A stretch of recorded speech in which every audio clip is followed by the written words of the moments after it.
friends. So now we are going to be starting off with PSM.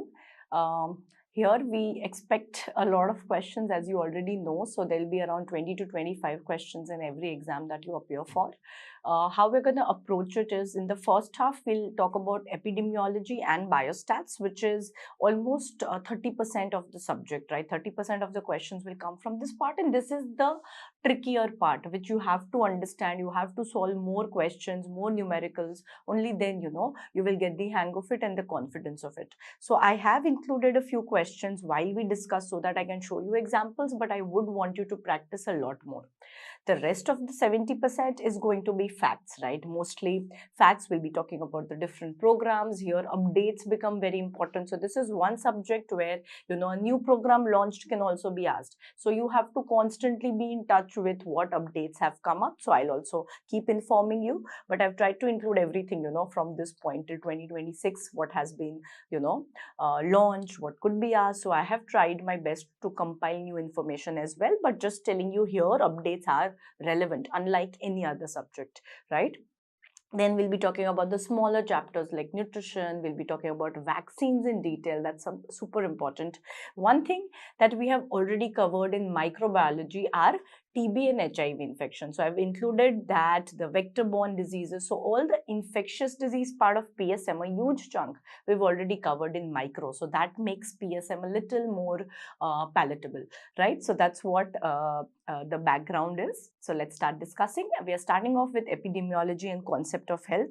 This is very, very important. Okay, direct questions come from this. So I'm going to show you two diagrams here. Try and understand, not that difficult. So any exposure here, let's think in terms of a communicable disease. So let's say that you got exposed to that microbial agent.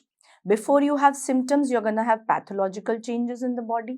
Then you become symptomatic, and after a few days, you would get a test and the usual time of diagnosis comes. So these are the 4 points in any disease: exposure, pathological change, onset of symptoms, and the usual point of diagnosis. So on the basis of this diagram, if I ask you, where does a screening test have a role in? Before this diagram, think about screening test and try to answer this question. Screening test is for normal population or abnormal population? Meaning, is it for diseased population or healthy population? Can I say it is actually for diseased population, but they are asymptomatic? They don't know it yet. So can I say screening test is for asymptomatic, normal looking diseased population? Yeah, we are after all trying to pick up a disease. So that's what is the concept here. So now if I ask you, where does a screening test come in? It can't come before exposure. There is no point if you already have symptoms. So first thing I want to write here is that a screening test concept is for asymptomatic, right? They don't know about the disease yet. So it is for asymptomatic diseased population. That means the only point where screening test can come in is point B. So can I say a screening test shifts the time of diagnosis from point D, which was the time of a diagnostic test, to time point B, which is where the patient is still not symptomatic. So this is what is the role of screening test, to make the diagnosis earlier.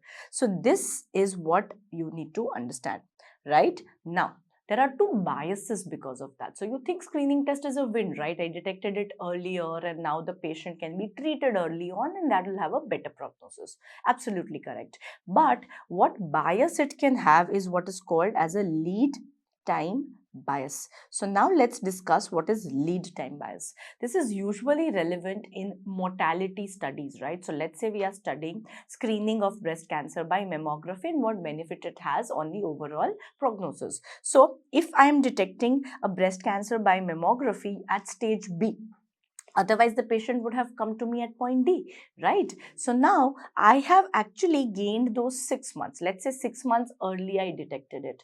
Now, two biases can result out of it. One bias is that, do you think the patient will now feel they've been sicker for longer? Right? So patient would feel now that I've been sicker for 6 months longer. Otherwise, they would have known about the disease after 6 months. But it's not reality. It's a bias, right? Unko lag raha hai. They anyways had breast cancer. So that's the first kind of bias. You can interpret the lead time bias in a way that the patient will feel they have been sicker for longer. But that's not true. It's a bias. That's what bias is, right? It's a systematic error. So that's the first thing. The second kind of bias, which is more significant to us, is that if I do a mortality study, right, that how much is the mortality benefit? So we would have seen that, let's say, patient is dying at point E. Earlier, I would have said that patient had, let's say, 2 years to live after her diagnosis. But now what will I say? Now I will say that patient has 2.5 years to live, right? The 6 months I gained through the screening test. So now I will attribute this extra survival to screening test.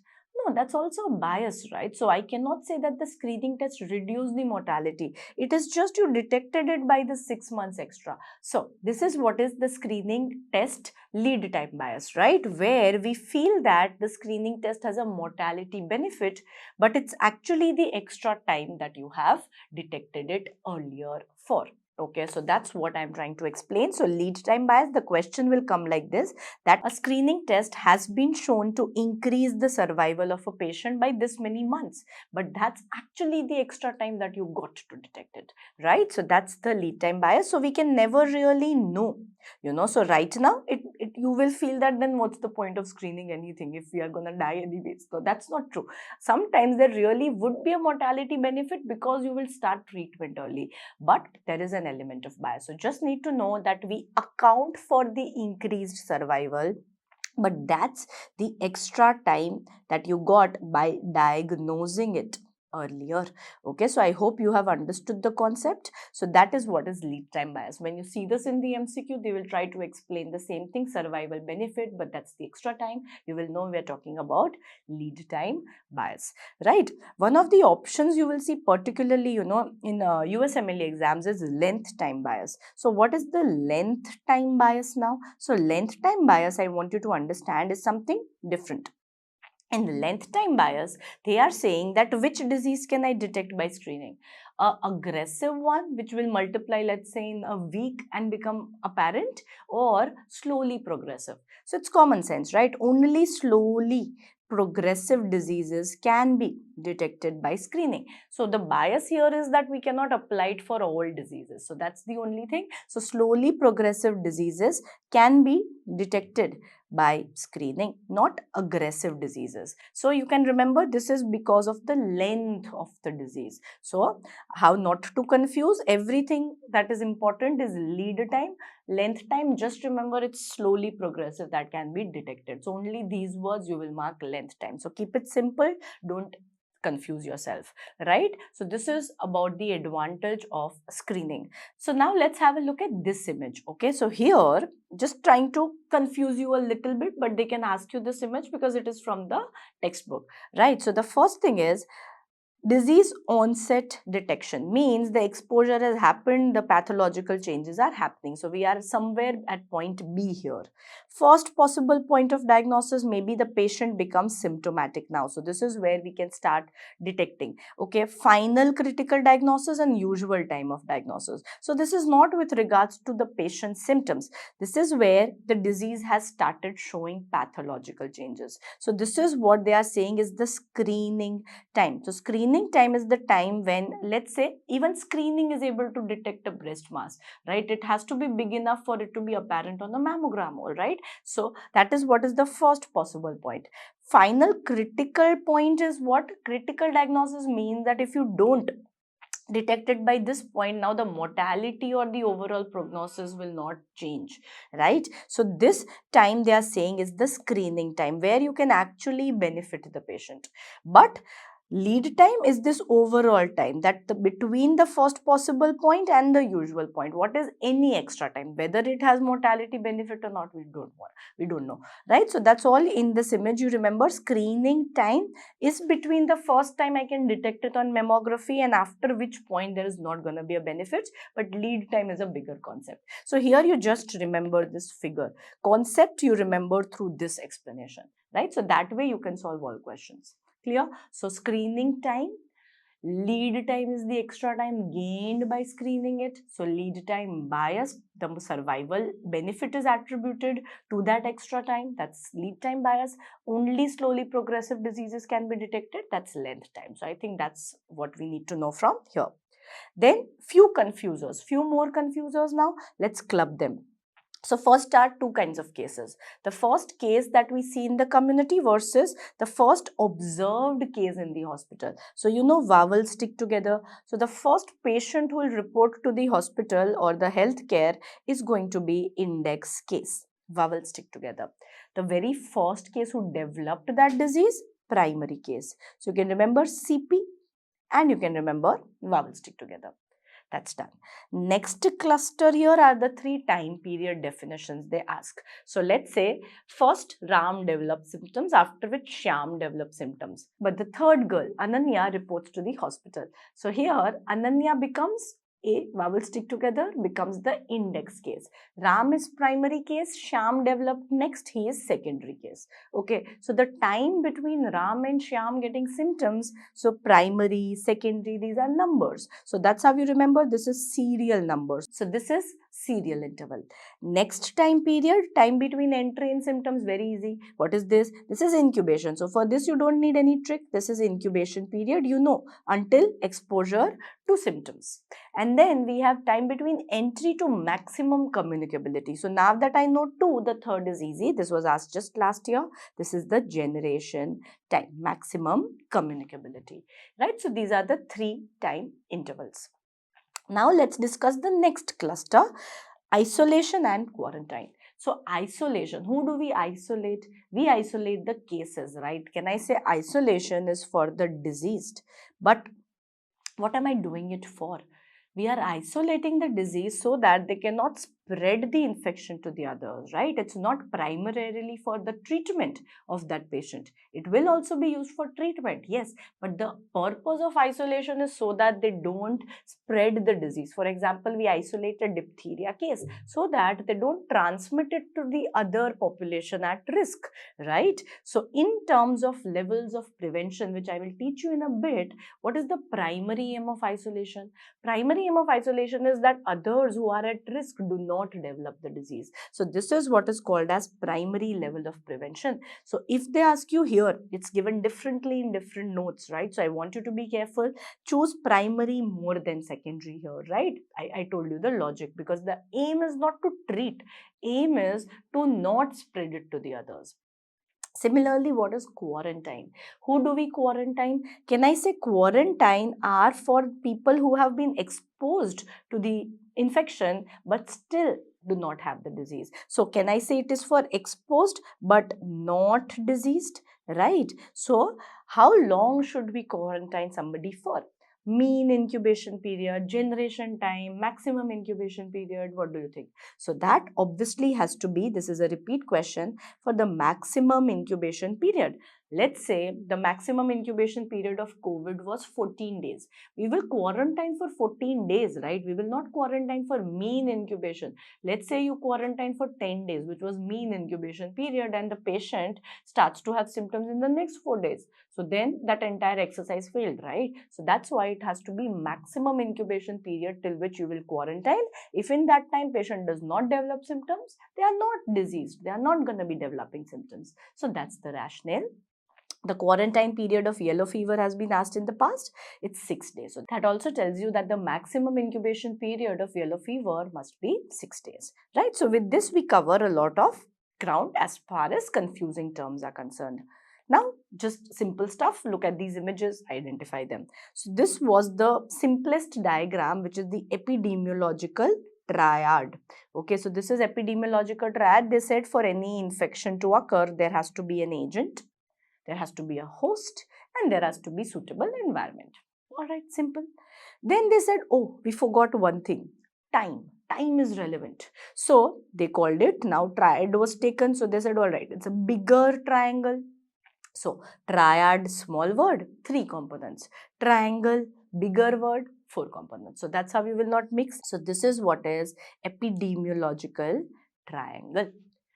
Then they said, oh, let's add more details such that it is relevant for both communicable, non-communicable. So now they added details and called it the advanced triangle of epidemiology. So here now they've added details. So in the agent, they have now replaced it with causative factors as well. So it can encompass communicable and non-communicable diseases. Time, they have written various characteristics, host and environment, right? So we have to identify these. Then we thought, let's make it further complicated. So simple. Again, now they linked water to the diet, stress to various factors, smoking to various factors, such that this becomes a web. So this is web of causation, again used for non-communicable diseases, and this was given by McMahon Pug, okay, in case you want to remember that. Then let's talk about this very important diagram. So this is what is the tip of iceberg concept. What it says that, let's say you are seeing X number of cases of diphtheria, okay, in your hospital. What actually lays beneath that visible tip is a far bigger submerged portion of that iceberg, which are the patients who are carriers or asymptomatic, basically not sick enough to report to the hospital, right? So they say that the invisible cases are always going to be far more. These could be the asymptomatic carriers, this could be subclinical cases as well. So they could be patients who are just not sick enough, right? Subclinical or asymptomatic carriers, right? Here they ask you the exceptions, that which diseases do not follow this rule. So here the exceptions you have to remember are MTR, okay? So there are MTR, you know, you must have seen dosa mixes, etc. So what is MTR? Measles, then tetanus and rabies. So here in all of these diseases, there are more cases which are symptomatic than asymptomatic. There are very few cases which would be mild, subclinical or asymptomatic. Majority would be the tip. So that is why it's an exception that the submerged portion here is not greater than the tip, right? So measles, tetanus and rabies. And you can remember if rubella is in the option. So if three of these are not there and you have rubella, you can choose it. But first three priority would be these three. So rubella is plus minus depending on the options. Then we go for, so here let's do a story. So this is a boy whose name is Jon Snow, and everybody used to say, Jon Snow, you know nothing. So he took it very personally and he said, oh, all of these cases of cholera which are happening in London, I am going to find the cause. So he wears his shoes and goes to city, village to village, street to street, and finds out that, oh, there is this well here in Sparta around which all the cases have been clustered. So it marks out all the cases, gets to the root cause and finds out that there was some well which was contaminated, which was responsible for cholera. So this map that he created is called spot map. And for this discovery, we said, wow, Jon Snow, you should be our father. So we made him father of epidemiology for this discovery and this study design that he just did, where he wore his shoes and went city to city and found out himself without any sort of a study design, nothing. You do things yourself, right? That is called a shoe leather or natural experiment, because there's no sort of a design or sampling, nothing. Just do what you can, right? So this where your, you know how our parents say that you should do things yourself and learn things the hard way. So shoe leather, okay? So he basically destroyed the leather of his shoes working hard for the study. So that is shoe leather epidemiology or natural experiment study design. So this is about Jon Snow. Together you can remember definition of epidemiology was given by, that was also one John, that is John Last. You know how we study definitions last. So John Last, right? So this is what we have to remember here. Now I have compiled formulas here. So here, very, very important. First of all, I hope you understand what is proportion, rate and ratio. Simplest is ratio. Ratio means the numerator and denominator are not parts of each other. The denominator does not include the numerator. For example, simplest sex ratio, female upon male, right? So both are not, you know, included, the numerator, denominator. Maternal mortality ratio, as the name suggests, this is where the numerator is number of maternal deaths and the denominator is live births into 1 lakh. So this we will learn, but right now my agenda of showing you this is that numerator, denominator, different things. So you understand what is ratio. In the rate, there is an element of time. So this is where the buzzword is per unit time. We take into account time, that in how much time. So that brings us to very, very important, what is incidence. So incidence is the number of new cases, right, per unit time. So you have to define that in how many time you want the new cases. So let's say per unit year or per year, how many new cases of COVID did you find in 1 year upon the population at risk, right? So I will not include everybody. Here the denominator will be how many were susceptible, how many were unvaccinated, and out of those, how many new cases came. So new cases per unit time upon population at risk into 1000, right? So we can multiply with 1000, we can multiply with 100, that would already be there in the options, right? Per 1000 population, per 100 population. So multiplier don't memorize ever, it comes from the options, it can be changed, but the numerator denominator you need to know, right? So most important part, population at risk. This another rate is maternal mortality rate. So just to correlate with ratio here, we have number of maternal deaths upon females in reproductive age group. So here the numerator is what is included in the denominator, right? So that's the difference between rate and ratio. Just wanted to highlight that. Here the multiplier can be 1000, could be 1 lakh. Okay, it would be again mentioned. So don't take the multiplier very seriously. It comes from what you want to do, right? If not mentioned, take 1000. So this is incidence. Clear?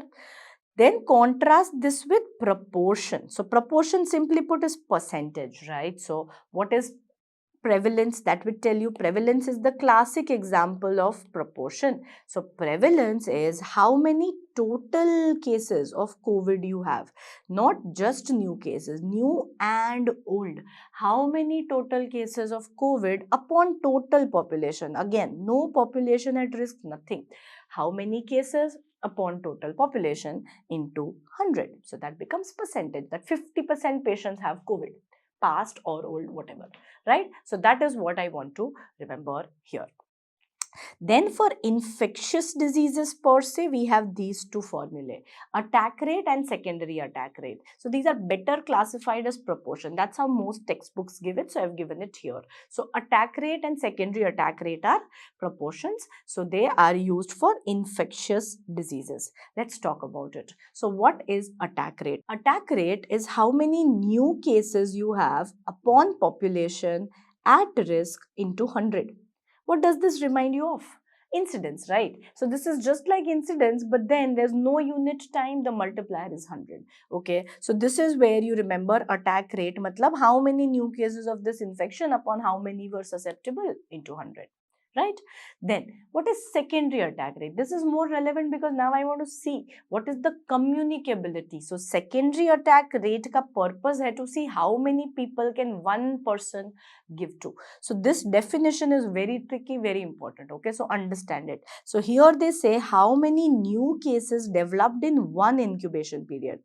Why is that important? Because only in one incubation period could you have gotten it from me. So we are talking about a person, how many did he give to? So one incubation period means it has come through him, not through the other person, right? So new cases in one incubation period upon the susceptible population, or I can say upon the population at risk minus primary case, right? He is no longer population at risk, he has developed. So this is with respect to one person, how many people did he come in contact with who were susceptible, and out of them how many got the disease into 100. So this is a measure of communicability of a disease. Let me give you an example. Two PYQs have come. I'm showing you both so that it makes more sense. A couple has 4 children, all are unvaccinated, out of which one has gotten and 2 other develop in 10 days, means they have developed in the incubation period. So now how many were susceptible? 3 were susceptible because 1 already got, right? So 3 were the susceptible, out of which how many developed? 2 developed in one incubation period. So what becomes the secondary attack rate? It becomes 66%. Could you understand? 4 kids, जिसमें से 1 already had, so 3 were susceptible, जिसमें से 2 got. Let's see one more. In a village with 100 children, 10 had developed measles in the previous year. In the current year, 20 new cases developed for the first time. What is the incidence they are asking? So, incidence ka formula kya hai? New cases upon population at risk. So, new cases are 20. What is population at risk? Is it 100 kids? No, 10 already had. Now we assume that they are immune. So the denominator becomes 90. So 20 develop out of 90. Here, please, we are not calculating secondary attack rate. We are calculating incidence. So don't subtract these 20. So incidence is new cases upon population at risk in the current year. So they are asking percentage. So I calculate percentage. So this is 20 divided by 90 into 100, and that comes out to be 9 2s are 18. So somewhere close to 22%, right? So this is what we need to understand. Next two formulae, very easy. Case fatality rate. Just don't mix the two. Case fatality. Read the name carefully. How many deaths from that case upon total number of cases? So out of those who developed rabies, how many died? That's the case fatality rate. If I say 100% died, that's a very virulent disease. So this is the killing power or virulence of a disease indicator. Proportional mortality rate. So if I say how many deaths have happened by a cause, for example, rabies, upon the total deaths of population. So that is how much proportion have you contributed to the total mortality. So let's say I said 2%. So that tells me the measure of burden of disease. So this is one of the simplest measures of burden of disease, that out of total deaths of population, how many did you contribute to, right? So this is proportional mortality rate. One more thing I want to teach here as far as communicability is concerned, one more marker. I'm sure you have heard of this during the COVID pandemic. This is the basic reproduction number, right? So basic reproduction number, or R0. R0, what it means is how many people can one person transmit the disease to. So if I say R0 is equal to 1, can I say that this disease will remain at a stable level? Because one person is giving to other, they're constantly transmitting.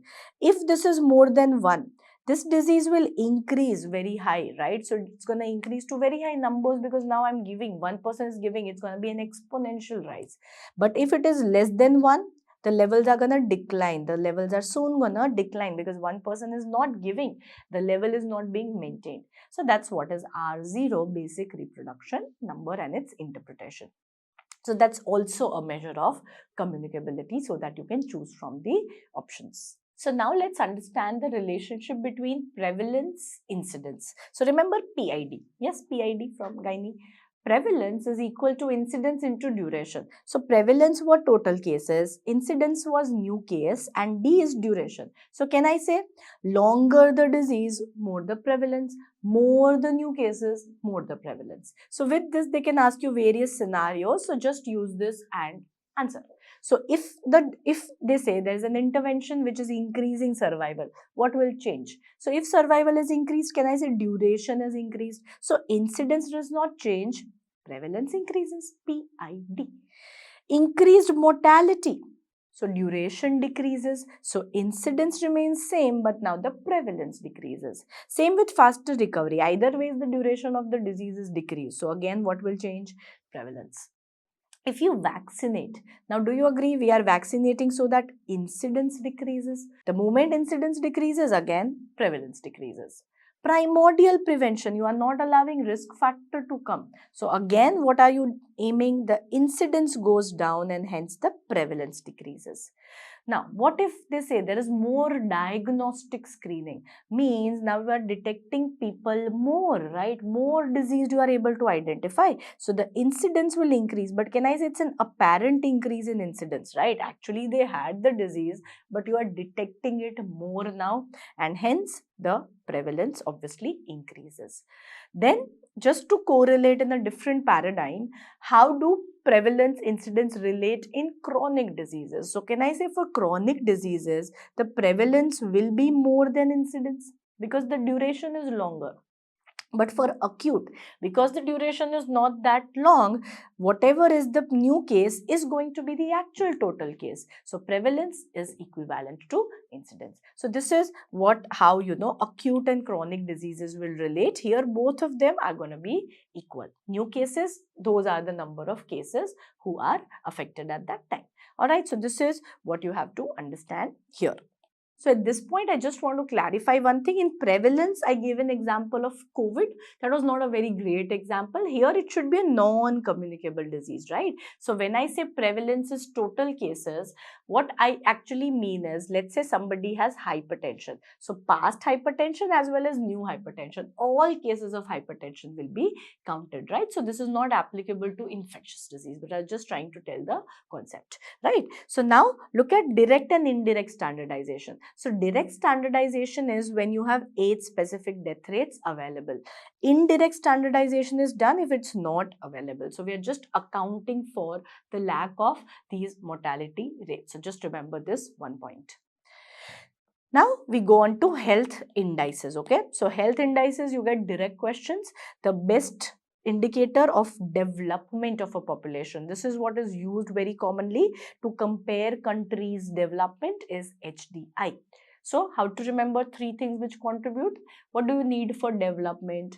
We need schooling, right? So to go to school, you need money. So schooling or knowledge, mean and expected years of schooling are included. Income, GNI, gross national income per capita, and can I say development starts from birth? So this is life expectancy at birth. Here the range is 20 to 85, means the lowest life expectancy of a particular country is 20 and 85 is the longest. So that's the range. So they have ranges for all. This is the only one I want you to remember. So they rank the different countries based on this. You get a score between 0 to 1, and India currently is at 0.68 and ranks 130, which is not that great. So this is an index developed by United Nations Developmental Program. PQLI, on the other hand, is a WHO index focused on LI, life expectancy at 1. LI, literacy. 1, infant mortality rate. So these are the 3 indices which are in PQLI. Then we have Global Hunger Index. This is a private publication, a German publication, so they may not ask who gave this. So this is where the focus is on 5. How many underweight kids below 5? How much mortality below 5? And hunger hai naam mein. So how much population is hungry, undernourished? Okay. So here India is at 25.8 score, which is a level of serious hunger. Here the category are low, moderate, serious, alarming and extremely alarming.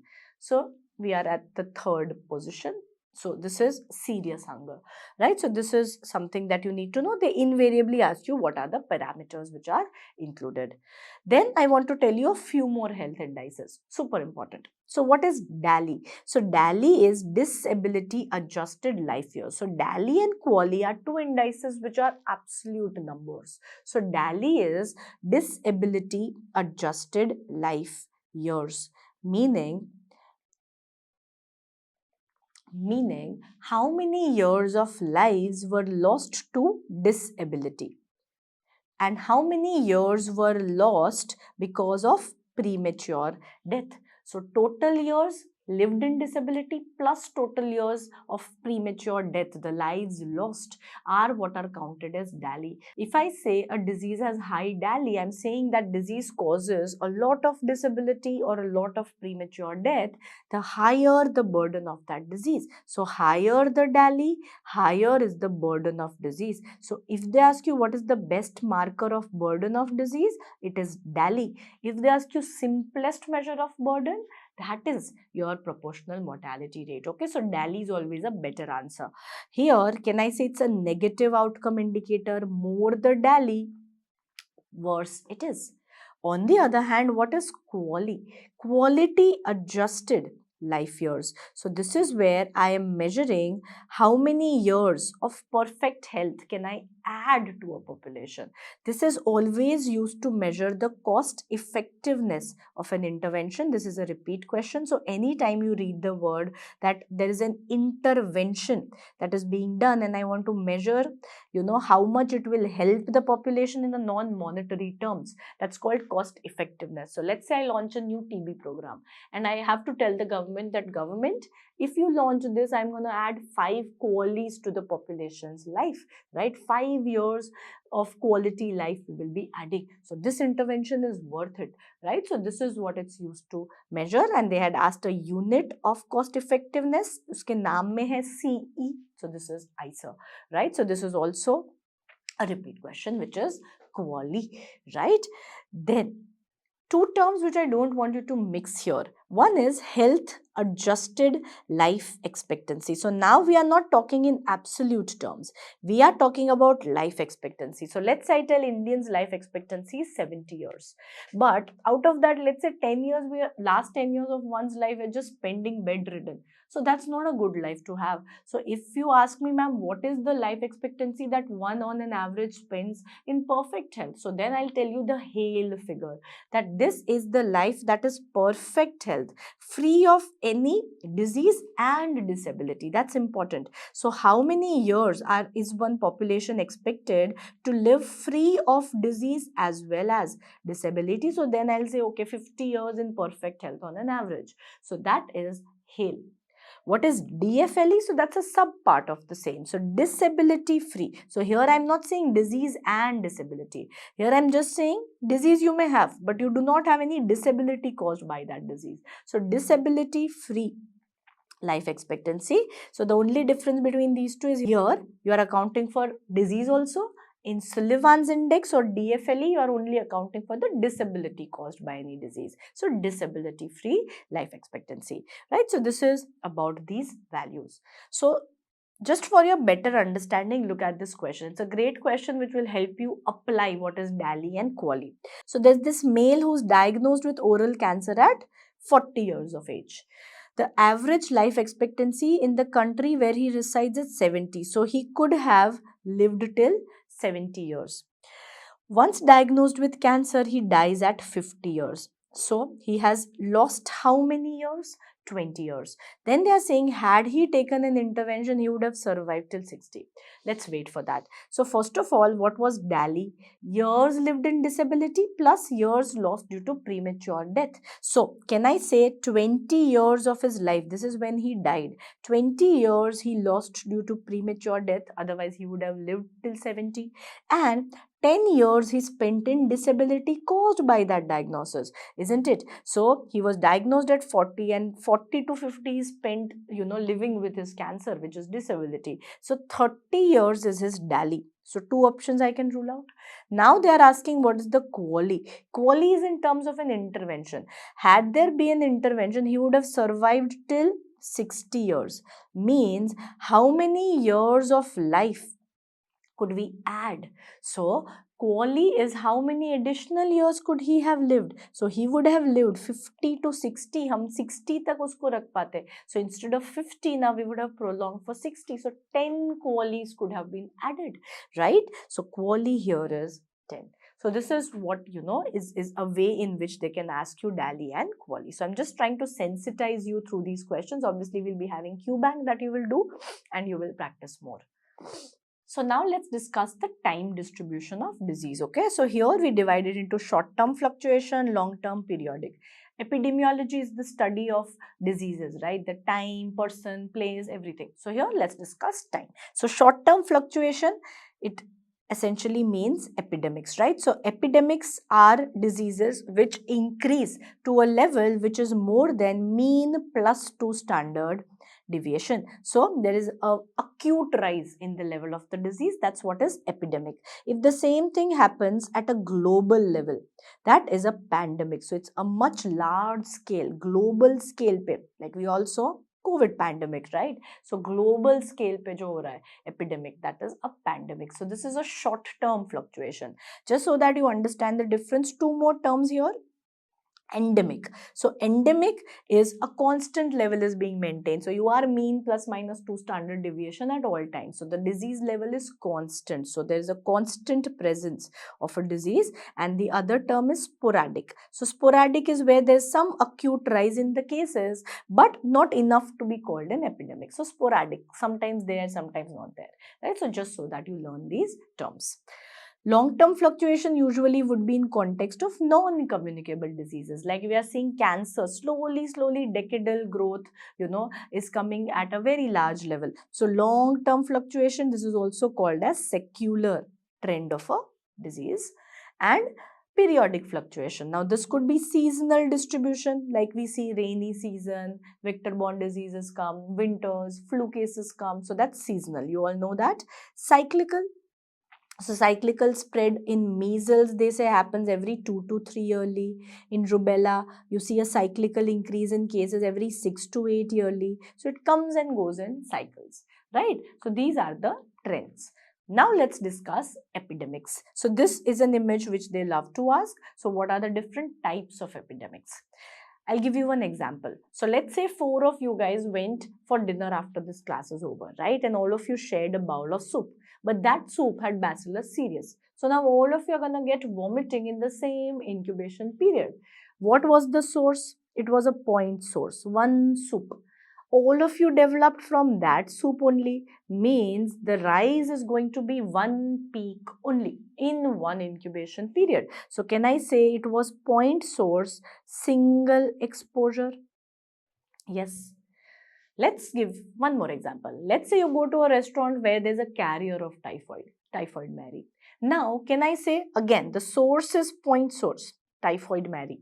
But whoever she comes in contact with, right, in her different shifts, everybody is gonna get typhoid, and now it is spread over multiple incubation periods. So again, I see that the starting point was one source, but now it's going in different peaks. So multiple exposure. So that's how you will identify these two. One of the most common ways of spreading, like what did we see with COVID epidemic, right? When it was epidemic and not pandemic, one person got COVID, gave to three gave to 90, 90 gave to 9,000, right? So that's how it keeps on increasing. So here, look at the curve. One peak, multiple peaks. Here it's a rising curve. So that's how, looking at diagram, you will have to answer. So this is propagated epidemic, keeps on increasing linearly, logarithmically, whereas this is interrupted, cases come and go, right? So this is what we have to remember. Look at the images, okay? This is from Park directly. These are the 10 points. If you remember, they used to ask a long question on this. Okay, so now they can ask us to arrange in order. So in any arrange in order, don't remember 10. Remember 2 and you are good to go. Okay, so the first is most important. First, you want to verify diagnosis. For example, when COVID pandemic hit, right? Initially, what would the epidemiologist do? They want to first know an operational definition, that what are the cases of COVID like, verify the diagnosis, right? So that's the first step. That's called the operational definition. So first thing is verify the diagnosis. Then you confirm the existence. Go and see, are really mean plus 2 standard deviation having this operational definition being fit? Confirm existence. Then you start your study. So once you have confirmed, now you see who is the population at risk, start searching for all the cases, analyze the data. So this is where now you have identified which population I have to search, really who is at risk. Out of these, enlist the cases, find their characteristics, analyze data, and then you will formulate who are the kind of people getting it. Then you test it, then you further evaluate the ecological factors, and finally the report is written. So for exam purpose, remember the first 3 maximum: verify diagnosis, confirm existence, define population at risk, and search, right? So first 2, you are good to go. What were the first 2? Verify diagnosis, confirm the existence, okay? Right. Next point, we want to learn about the different levels of prevention. Very logical. So here you understand the concept. So primordial prevention means I am not allowing risk factor to enter. Risk factor I am not allowing means health education. Has any one of you never had alcohol, never smoked, has always eaten healthy food since they were child, no refined sugar? No, right? So this is primordial. You don't even allow risk factor to come. So that's health education. Or I can say you ban smoking. So smoking was there previously, but now that I ban smoking completely, this is first of all on a different tangent, is called as a regulatory approach, where the government or somebody has to regulate it for you. It's not enough that they write smoking kills on the box of the pack. You need to ban it, regulate it for the population. So this is what is a health regulatory approach. Anyways, if you ban smoking, can I say now for the next generation, they are never going to get exposed to it. You have eliminated the risk factor. So this is primordial prevention. What is primary prevention? This is where risk factor is there, but the disease has still not developed. So this is where, let's say now you have put on weight and now I cut down on my junk food, I cut down on smoking, cut down on alcohol. So this is, in simple words, in Hindi we can call sudharja, right? So this is where you become improved individual health wise, that is health promotion. Or there could be specific intervention where risk factor is there, but till now you haven't gotten the disease. So can I say vaccination, biggest example here? Risk factor is there, disease is not there. Or can I say contraception? Yes, contraception means risk factor here is there, disease in this case are babies, they're not there, so use contraception. So this is where you will remember risk factor is there, disease is not there. If disease has also come now, that is secondary level of prevention. Here two things: early diagnosis, treatment. How did I do early diagnosis? Now do you remember? Screening. So screening was for asymptomatic disease, they already have it. So that's why screening is secondary level of prevention. Sir says sir. And treatment. So early diagnosis or treatment, once you have the disease, it's secondary. Now, you don't just have the disease, you have a disability which has been left by the disease. So there, either you can limit it or rehab. For example, using crutches for polio, right? Physiotherapy in polio. These are all tertiary level of prevention. A lot of you wear specs. I'm wearing contact lenses. What is that? While I'm wearing contact lenses, is my refractive error getting corrected? It's not, right? So all it's doing is it's limiting the disability. So contact lenses, specs are going to be examples of tertiary level of prevention. Okay, so that's the concept. This is what I want you to take away from this. Now let's solve some examples. So come on, try and answer, with the class, with the lecture. So vaccines. What are vaccines? Risk factor hai, disease nahi hai. Primary level of prevention. Post exposure prophylaxis. Again, do you see, prophylaxis, the very word tells us what? That this is primary level of prevention. And okay, you have been exposed, but you still don't have the disease. Take the drug before it comes. So primary. So prophylaxis, very word only is saying primary. Then BCG, if you are using vaccine for treatment, now it becomes secondary. Contraceptives, primary level of prevention. But if I use occipils for PCOD, now this becomes secondary because now I'm using it for treatment. Physiotherapy for polio, tertiary. Chemo, फिर से prophylaxis in contacts, you still don't have the disease, primary. Now this is interesting. Before that, let's see this. Mosquito repellents, mosquito nets, DDT. If you use all of this, what are you trying to do? You're killing the mosquito. You are not allowing it to bite you. So risk factor hai mosquito. But disease nahi hai malaria. Disease is still not there. So what is this? Primary. But what if I don't allow mosquito to come? That would become primordial, isn't it? So what is a primordial method? In micro, we studied in vector management, source control is the most effective. Why? Because now, if there is no water, no mosquitoes can give rise to larvae. So this is where I am not allowing larvae to even form. If there are no larvae, there will be no new mosquitoes and the disease is controlled, right? So this is primordial level of prevention where you don't allow mosquitoes to breed and form larvae. So this is primordial. Okay, so this is little like interesting. Okay, then iron folate in pregnancy could be both, can I say? if I'm giving prophylactically, so if they don't mention anything, mark primary. But if I use it for anemia treatment, again I can use IFA, it becomes secondary. Seatbelt helmet, primary, because if you have come out on the road, you can die. Risk factor is there, but you are not dead yet. So might as well wear a seatbelt. So primary. Then dots. Again, dots are what? Secondary level of prevention, you are administering them. Specs, contact lens, tertiary. Here, now let's talk about screening. So, let's complicate screening now. Simple screening that we have been talking about so far, like pap smear, mammography. What are we trying to do here? I'm trying to detect a disease early. So what is it? It's secondary level of prevention. But let's say I'm doing an immigrant screening. Let's say you apply for a US visa. They will ask you to get a Monto done. They'll ask you to get a chest X-ray done. Why? Do they want early diagnosis for you?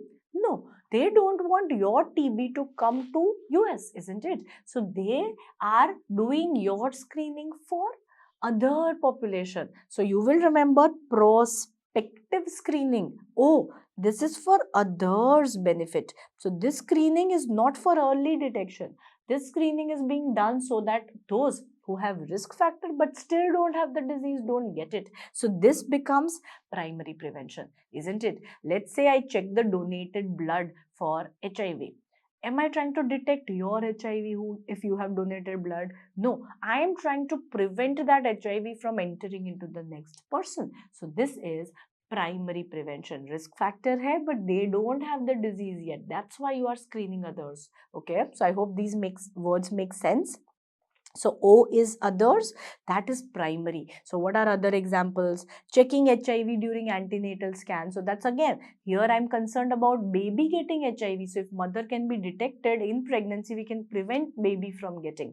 So here it's a dual benefit, right? It's secondary, yes, but more important objective of that screening was primary prevention. So that's why primary becomes a better answer, right? Just one more perspective. So let's say here you have to answer what is impairment, what is disability, what is handicap. So let's say somebody underwent an accident. The loss of foot that happens here is the impairment. The inability or the disability is he cannot walk now. So inability to walk. So naam mein hai, ability chali gayi. And because of that, the larger social dysfunction is now he is unemployed. So that's the handicap that that accident left behind. So remember IDH, now we have isocitrate dehydrogenase, IDH. So impairment, disability, handicap. Okay, so this is the order.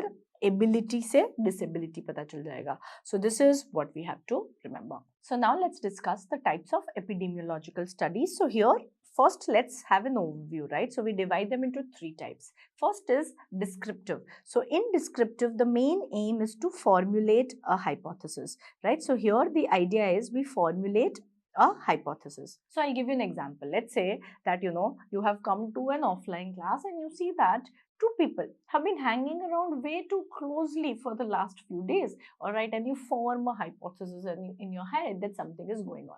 Okay, so that's the first thing. That is descriptive epidemiology.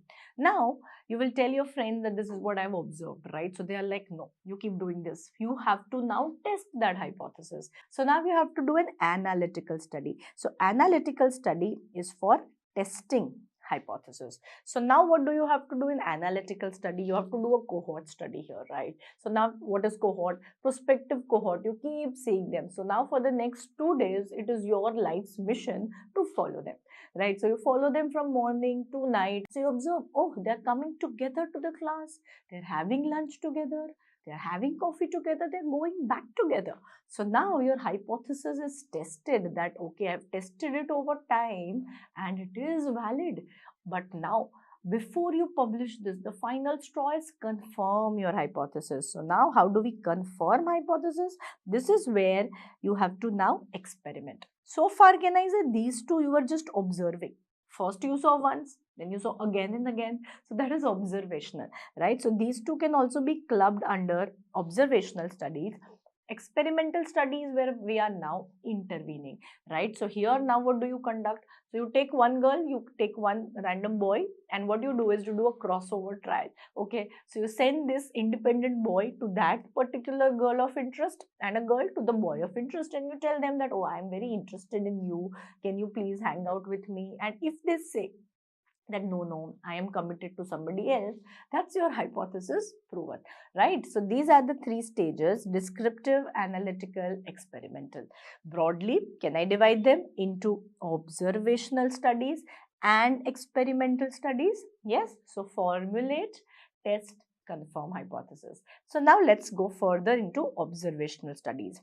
Everything that I've written in red here are the guidelines for these different kinds of studies, okay? So O and O, these are the strobe guidelines. You'll usually find, some sort of a hint inside itself. So this is strobe guidelines. You can find O, B and S, observational, E also in fact, right? So that will help you to identify this. Now, in observational studies, you need to know the unit. Very, very important. The only study where the unit is population is going to be analytical studies. So this is where the question will mention you are comparing populations. Could be cities, could be countries, could be classes, right? But basically we have not one person, we have a bunch of people, right? So where we have population as a unit, this is what is called as ecological study, also can be called a correlation or an aggregation study, right? So this is where population is the buzzword.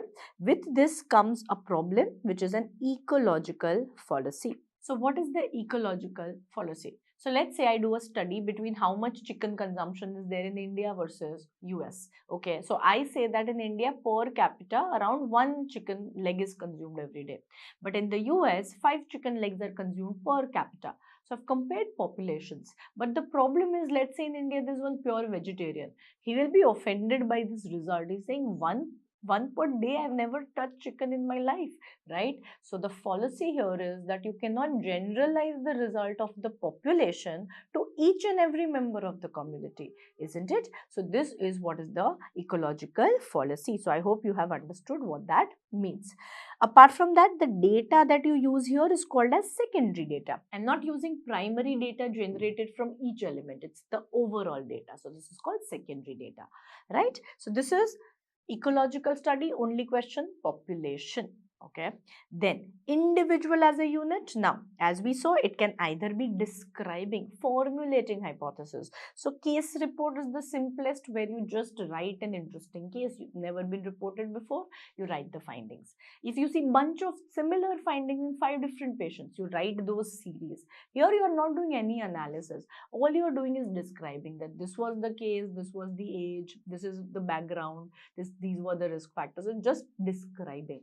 So this is case report, case series. This is the guideline. It's in the name, care case report. Okay.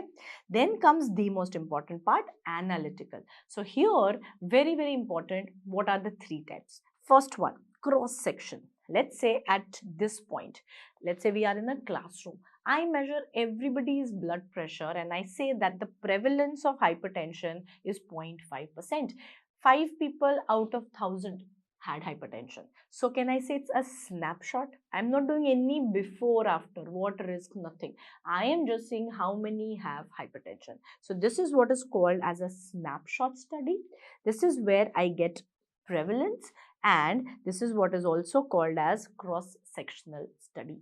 So this is where we are getting primary data. That's also something you can remember. So I'm using primary data, and this is where I get prevalence. Okay.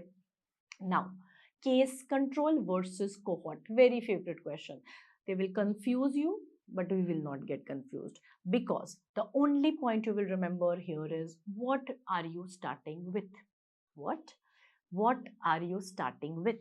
Are you starting with cases and controls? It's in the name itself. So if I am starting with cases, meaning who are diseased and who are not diseased, that's the only criteria of a control. They should not have the disease. We do not care about exposure. So cases, control, right? I'm starting with diseased and non-diseased, and now I find out their exposure. Were you smoker? Were you smoker? Were you not smoker? Different exposures. So you start with cases and controls. But if I start with smoker, non-smoker, if I start with exposed and non-exposed, that becomes cohort. I hope this point is clear. So it's easier to remember case control because its name is case control. So in cohort, I start with exposed and non-exposed and I see what they go on to develop, right? So cohort study, case control. Where do you think I can get incidents?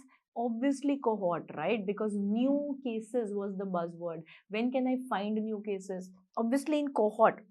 Here I'm already starting with cases. How can I know who is new? So here when you follow up smoker, non-smoker and you go on to see who developed cancer, you will find out incidence. So they ask this question कि prevalence किस में मिलता है? Cross sectional. Incidence किस में मिलता है? Cohort. I hope this is clear, right? And then we go on to experimental studies. So here the best study is randomized controlled trial. Two things are there in the name: randomization and control group. So the heart of RCT, they've asked this, is obviously randomization. What is randomization? Every participant has a known and equal chance of being in either of the group. It's random, like picking up a chit. You can land up either in the drug group or the placebo group. So in randomized control trial, there is an intervention group and there is one group where no intervention is there. We call it control group. So randomly picked and divide the population into two groups and you have a control group. So this is what is RCT. Quasi RCT, quasi matlab आधा, half. So either one of them is not done. Either you have not done randomization or you do not have a control group. You just have an intervention group and you're trying to see the benefit. So either not there, that's called quasi RCT. Okay. What are types of RCTs? There could be clinical trials, crossover trials. What are crossover trials? So crossover trials are where, let's say this was drug group, this was placebo group. After a period of washout, after this is done, now you allow some period where the effects of the drug are gone, washout interval. Now the placebo group gets the drug group becomes the placebo group. So this way, everybody gets exposure to the drug and this group serves as its own control, right? So we have both data of each person. So this is what is the ideal design, which is a crossover RCT. And cluster RCT is where again the population here is clusters. You have randomly picked clusters instead of one individual. Cluster is any naturally occurring group. So this was asked last year in AIMS, naturally occurring group. They had said you have picked PHCs. One PHC was taken and then another PHC was randomly chosen. So what is this? This is cluster RCT because the unit was a PHC, which is a naturally occurring group of people. Okay? So again, just like ecological study, cluster mein yaad rakho, there will be a population or a group they will give. Okay? So this is what is RCT. The guidelines is consort. So you can find RCT almost inside it. So that's how we can know. We can have non-randomized trials, which are usually field trials, which are done on healthy people. These are vaccine trials, or community trial, as the name suggests, interventions done on the community to see what's working. So community, field, right? So these are the divisions. Now let's visualize that page with me. So how did we divide grossly? Observational, experimental. Individual unit wala, if it was descriptive, case report, case series. Otherwise cross-sectional, cohort and case control. I hope these words are making sense. Experimental prototype is RCT, could be quasi, could be cluster, could be crossover. Then we had field trials, community trials, right? Now let's add on to this knowledge. Okay, so look at this figure and try to identify. Again, what was the focus point? What are you starting with? Look at this. I am starting with diseased and non-diseased and finding out what are their exposure. So what is this? This is case control because I'm starting with cases and control. Look at the next one. Exposed, non-exposed, and then I'm seeing in real time which disease they go on to develop. So this is what is a cohort, but what cohort? prospective. I'm seeing in real time. So do you agree this is very, very good because I'm seeing incidents, I'm seeing new cases, right? But the problem here is time. This is going to take up a lot of time and this is going to be expensive. So the two downsides are time consuming, expensive. So how can I still retain this chronology and yet save on time and expense? Can I do this? Can I backtrace it? So what if I start with smokers and non-smokers, but now I don't start with people, I start with files. Let's say I see from the records 10 smokers, 10 non-smokers. Then through the records only, without knowing what happened really, I started with smoker, non-smoker only, and now I go on to see what they went on to develop. So that is retrospective cohort. So again, the buzzword here you have to remember is, what did you start off with? Smoker, non-smoker. Now, if you're doing it retrospectively, it's retrospective cohort. If you're doing in real time, it's prospective cohort, right? So that's very, very important. You can mix and match also. So let's say this cohort, I started with the file of smoker, non-smoker, and I saw what happened to them, and now I continue this in real time. It becomes ambispective. So can I say ambispective cohort is a mixture of both prospective and retrospective. So this becomes a mixture. Ki pehle retrospective you've done retrospective earlier and now you're following the same group. So this is both. Okay. Then one more complication. Let's say you're doing a cohort. Within that defined cohort only, some have developed the disease, some have not developed. So within that larger cohort, what if I nest one case control? इसी में से I have taken cases from that cohort only, I have selected control, and now I find out what were they exposed to. So this is where within a larger cohort we have nested a case control, right? So what all did we do? Case control, prospective cohort, retrospective cohort, ambispective cohort, and nested case control, right? So these are the different study designs I want you to understand.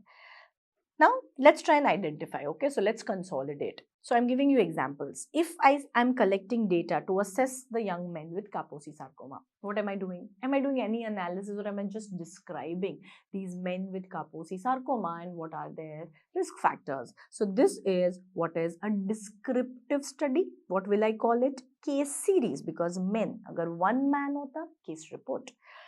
Prevalence. The moment I read prevalence, this is a snapshot, cross-sectional study.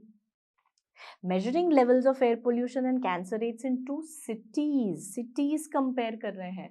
Populations I'm comparing. What is it? This is ecological study. Now very important. Study the use of aspirin in people who have and have not had a heart attack. So what am I starting with? Heart attack, not heart attack, cases, control, and trying to find out if they used aspirin. So what did you start off with? Yeah, are you understanding? So this is case control. Look at the next one. To study diseases in people who take aspirin and who don't. So I'm starting with exposed and non-exposed. So now here, don't mistake this for an intervention. It could be any exposure, right? Smoking, aspirin, whatever. So aspirin, no aspirin. So this is a cohort. Look at this one. There's a PYQ also. Study of 30,000 women who were monitored for a period of 10 years to track the occurrence of breast cancer. So we were doing a cohort. Among them, 1,200 developed cancer and were given a questionnaire. In parallel, 2,000 from the same studies were controls and we gave them questionnaires. So what did we do? Within a larger cohort, we nested a case control. So this is a nested case control. I hope that's clear. So now let's do more questions from these. So you have one-liners, you can answer with study design. The best for multiple exposure. This is where I've seen students make mistakes. When we talk about best for multiple exposures, so how am I going to study multiple exposures? So this is where case control, right? Do you agree that once we are doing a study on CA, lung and controls, now I can find out what all were they exposed to? So that's case control.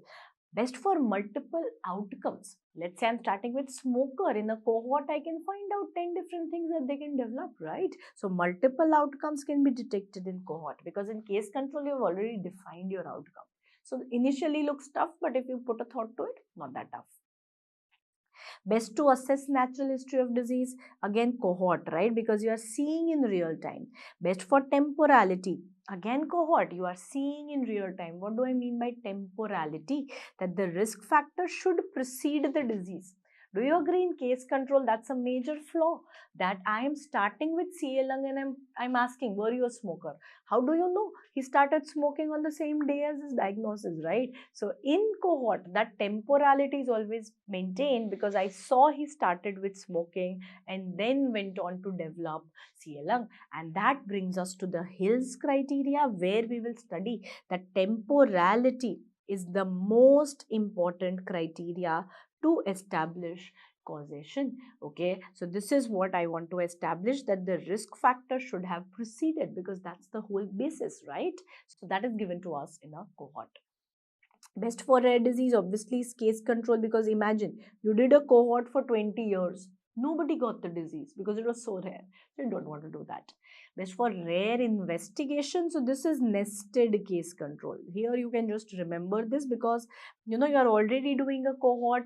To start it all over again would be tough. So that's the logic. Then these are two designs of RCTs. You should know the names at least. So intention to treat or per protocol. Here intention to treat you should know, because this is done most commonly. What it means. So let's have divided two, drug group and placebo group in an RCT. Okay. And by the time I do the study, you know, there are 12 patients from this group who are lost to follow up. In our final analysis, I will include those patients also which were, let's say, not adherent to the treatment or were lost. We keep them in the analysis. Why so? Because it keeps the randomization intact. Okay, so we had randomized them. If we delete these people from the final analysis, the randomization gets disrupted. So that's the logic. So intention to treat trial essentially means that you will include, right? So I'm talking about ITT. We will include patients who are not adherent or lost to follow up. Just two. The advantages that it will maintain the randomization. Okay, so the bias is decreased. Fine, so that's what the logic is. Now let's talk about Hill's criteria. This was asked in November INI 2025. 2 points. Temporality, most important to establish. Specificity is most difficult. What is specificity? Imagine saying that smoking only causes CLR. So this is exclusivity, which is very tough, right? So this is most difficult. What are the other factors? He said that the strength should be big. This is what we will measure in terms of relative risk, should be large. It should be consistent across studies. Biological gradient means more the smoking, more the risk. Biological plausibility means it is possible through, you know, biological mechanisms like mutations, etc. can explain the risk and association. Coherence hona chahiye means every study should be coherent. Experiment means if you remove the exposure, the disease should decrease. And analogy, you should have some example where similar exposures have caused similar effects. So all of this Hill has said, but we need not remember everything that Hill has said, right? They had asked all are included except, the answer was not sensitivity. And that's a very obvious question, right? That specificity is there, but not sensitivity. Okay, so you remember the two in red and not sensitivity. Others you just read for logic. So now let's discuss something super important, tested again INI November 2025. The difference between a confounder and an effect modifier. So let's understand with an example. It's not that difficult. Okay, so confounder is like a love triangle. There is a third factor which is related to both exposure and outcome, and that's the difference. So any example that they give you, you have to assess, is this third factor related to both the risk factor and the outcome? If the answer is yes, it's a confounder. Let's take an example. Let's say I'm assessing the effect of smoking and CA lung. Caffeine becomes a confounding factor. Why? Because we have seen most of the times people who smoke, they drink coffee, right? There's this association. Not in India very commonly, but in US, if you see, they'll take a coffee break and they'll go to the terrace and they'll smoke also at the same time. And smoking, you know, is what is a risk factor for CA lung. Let's say caffeine also was related to CA lung, right? So that becomes a confounder. It's related to both, all right? But what is an effect modifier? This is just modifying or changing the effect of the exposure. So let's say, again, same example, I'm checking the association of smoking and CL lung and silica. Silica exposure becomes an effect modifier. Patients who are smokers and working in a silicosis factory will have a higher risk of CL lung than just smokers who are getting CL lung. So this is changing the effect of the exposure. But is there a love triangle? Are people who are smokers more likely to get exposed to silica? Not really. They don't go to silica factory just because they want to smoke, right? So there's no love triangle. So that's how you will distinguish. Now coming to how do we eliminate confounders. So to eliminate known confounders, something very simple is matching. So let's say I know coffee is a possible confounder. What can I do?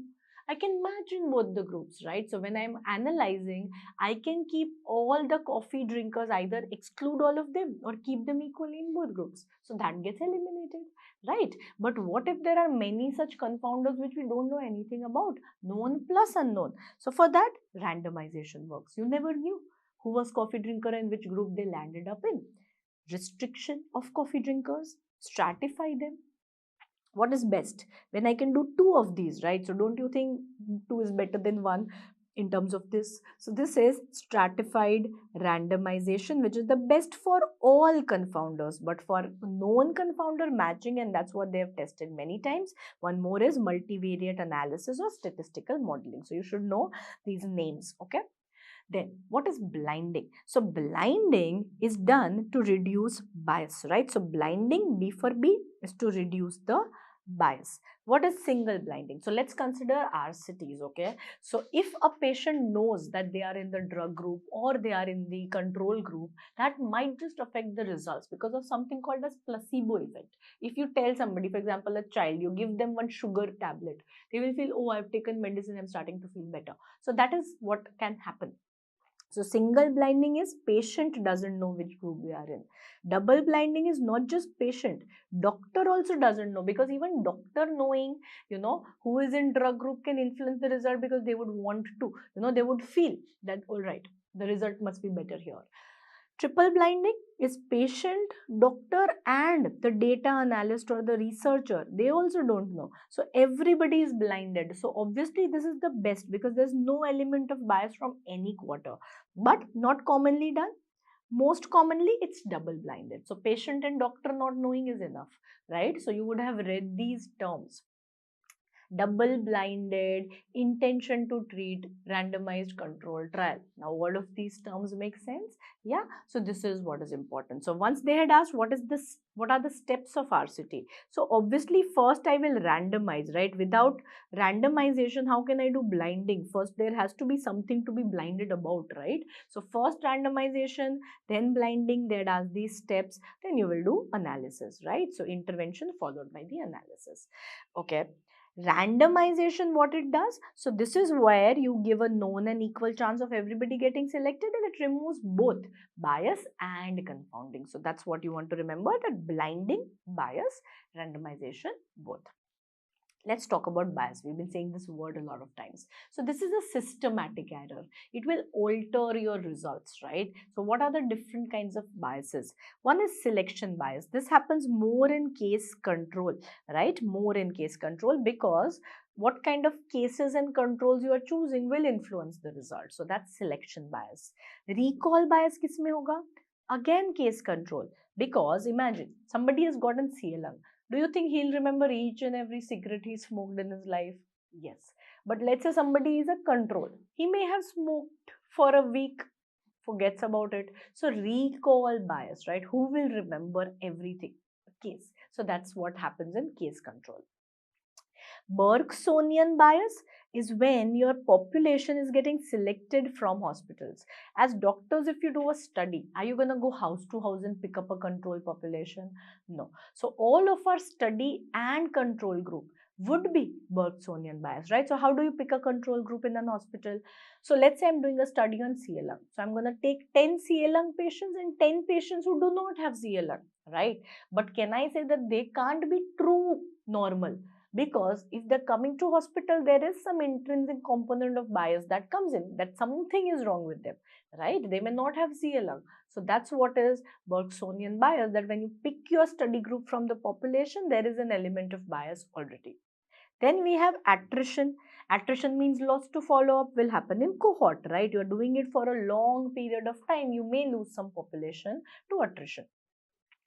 Hawthorne attention bias. So Hawthorne attention bias again किसमें आएगा? This is gonna be in a cohort study. Imagine you have a smoker in your cohort, right? Every 1 year you are going and seeing, have you gotten CA lung? He will also think, right, that this doctor is coming every year to see if I've gotten CA lung. Maybe I should change my behavior. So you change your behavior when you are being observed. He stops smoking. He reduces smoking to prevent that from happening. So that is a problem. That's a bias. So that is Hawthorne's attention bias. You change your behavior when you are being observed. Pygmalion bias. This is where a researcher's belief in the outcome of the result can actually alter the outcome. Belief. Yes, that's a word we talk a lot about. So imagine, that you are my student, and before going into the exam, I tell you that you are very well prepared. I know you're gonna do it. You will also feel that, yeah, if ma'am is saying that maybe I'm doing something right, that'll boost your confidence and actually your outcome may be better. And imagine I tell you that तुम्हारा तो नहीं हो पाएगा, you don't give the exam only, right? Then you will also think, oh my god, maybe I should not give the exam, right? So I'm not going to say that to anybody, but just imagine. So that is what is Pygmalion's bias. Somebody else's belief might just alter the result. Then we have very, very important Niemann survival bias. Can I say any data that I'm taking it from the living, right? So if I'm doing a case control, I'm taking living case controls and I'm trying to find out what happened, right? What did you get exposed to? But there is a big data loss here. What about the dead? We are not accounting for that. They would have been exposed to, let's say, something fancy and we miss on that data. So the data of the dead is not accounted for, and that's a bias which was told by Niemann, that you're only calculating survivals, right? So Niemann, Pygmalion, Hawthorne and Bergsonian, at least these named ones you should be knowing about. So one word. Bergsonian, hospital. Niemann, survival. Hawthorne, attention, and Pygmalion, researcher. If you can just tell me these and understand, you're good to go, right? So this is bias. Now let's combine all the formulae. Okay, so from all the epidemiological studies, what data do we get? So let's start with odds ratio. Now when we calculate the odds ratio, what you need to remember is we have to first draw a 2x2 table. How to draw here? If you mix the axes, everything goes haywire, right? So the disease will be on the top and risk factor will be on the side. Those of you who have elder sister, we should always keep a Didi on top, right? So you will remember D here, Didi is disease, okay? So Didi on top. So this will always be higher. So now we will draw A, B, C, D. Okay, so here you have to now calculate the cross product. So odds ratio is going to be first, draw the 2x2 table, DD on top, A, B, C, D. Okay, so then you do A into D upon B into C. So this is odds ratio. Relative risk is what we get for cohort. Why? Because relative risk is incidence in exposed upon incidence in non-exposed. Where was I getting incidence? New cases, only cohort, right? So this is odds ratio and relative risk. The application or the analysis of both become the same. So odds ratio, relative risk. If it is less than 1, what does that mean? That somebody who's been exposed to it is having less chances of getting the disease than the ones who were not exposed. Matlab, that factor is protective. If it is 1, means whether you are exposed or not exposed doesn't change anything. So that tells me that there is no association. And if it is more than 1, that tells me that, okay, you are definitely causing it. It is implicated in causing. I cannot say it's causative because for that I'll have to fulfill the Hill's criteria, but I can say it may be a causative factor. So this is how we interpret. Okay, now let's understand that this is never one number, it's always a range. Okay, so if I tell you that my odds ratio relative risk range is 0.5 to 2, is my study valid? It's not valid. Why? Because look at your range. Your range, you said once that you are less than 1. Protective. You also said in your range there is no association, and in your range you are also saying you are causing. So any range which includes 1 in it cannot be acceptable. Means if I say the range was 1 to 2 for odds ratio, again not valid, because now we are seeing two things, that there is no association and it's causative. But what if the range is 1.1 to 2? Yes, now it's valid, because you are telling one thing, you're committing to what you are saying, that it's likely implicated. So this is what you need to remember. Okay, then we have two more definitions. Attributable risk. So attributable risk, this is incidence in exposed minus non-exposed upon exposed. So this is what tells us how much of the disease can be attributed to the risk factor. Means let's say this turns out to be 75%. I will make a statement that 75% of CA lung is happening because of smoking. Yes, so we can attribute it to the risk factor. What is population attributable risk? Now you replace the E with the T. So whatever is the first one, that's going to be the denominator. Okay, that's how you don't mistake this. So incidence in total minus non-exposed upon incidence in total. So this is what we calculate. Now imagine this turns out to be 30%. What statement will I make? What is population attributable risk? That if you eliminate this risk factor, imagine I did banning of smoking. Remember primordial intervention? So I removed smoking from the population. How much CA lung will decrease? By 30%. So they can ask you any of these and you will have to calculate. Okay, so they will ask you this line, not that calculate population attributable risk. Okay, so this is what is important. Now let's discuss number needed to treat, number needed to harm. So here what you have to do, we make it very simple. Let's take an example. So I am checking for the effectiveness of a new treatment. You have one control group and you have one treatment group. Just calculate incidence in both. First step, baby steps. Let's just calculate. So here there were 36 deaths out of 120. This is control group. Now take treatment group. There were 26 failures out of 130. Okay, so now you have gotten two incidences. At least let's simplify them, right? I want to do the maths, right? So here I have 3 upon 10. Here I have 2 upon 10.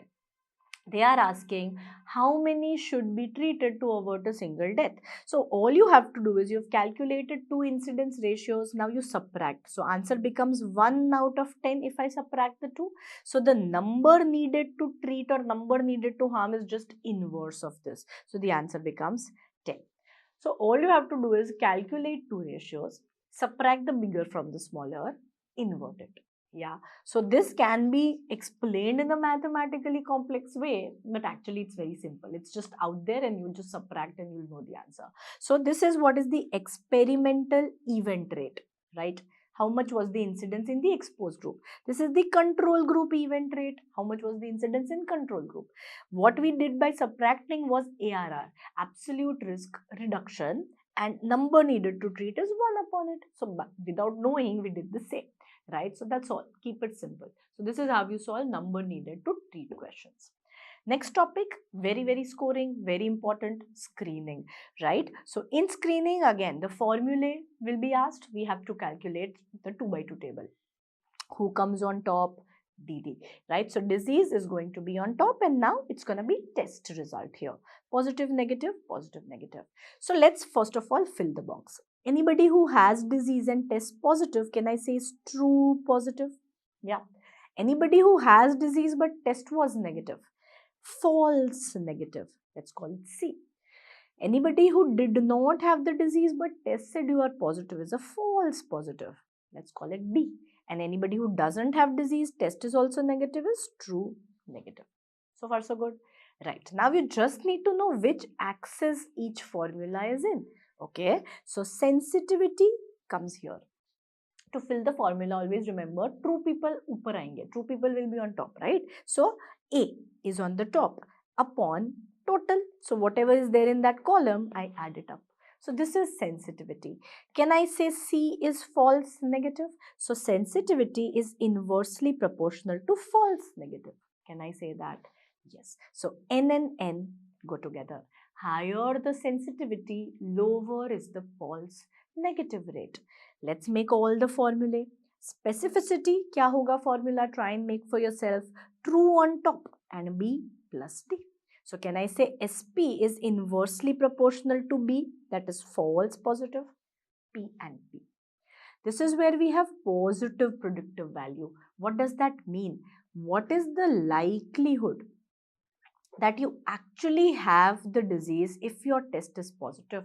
Likelihood that you actually have disease if test is positive. You should know the interpretation. So now how to make the formula? True will be upar, so A plus B.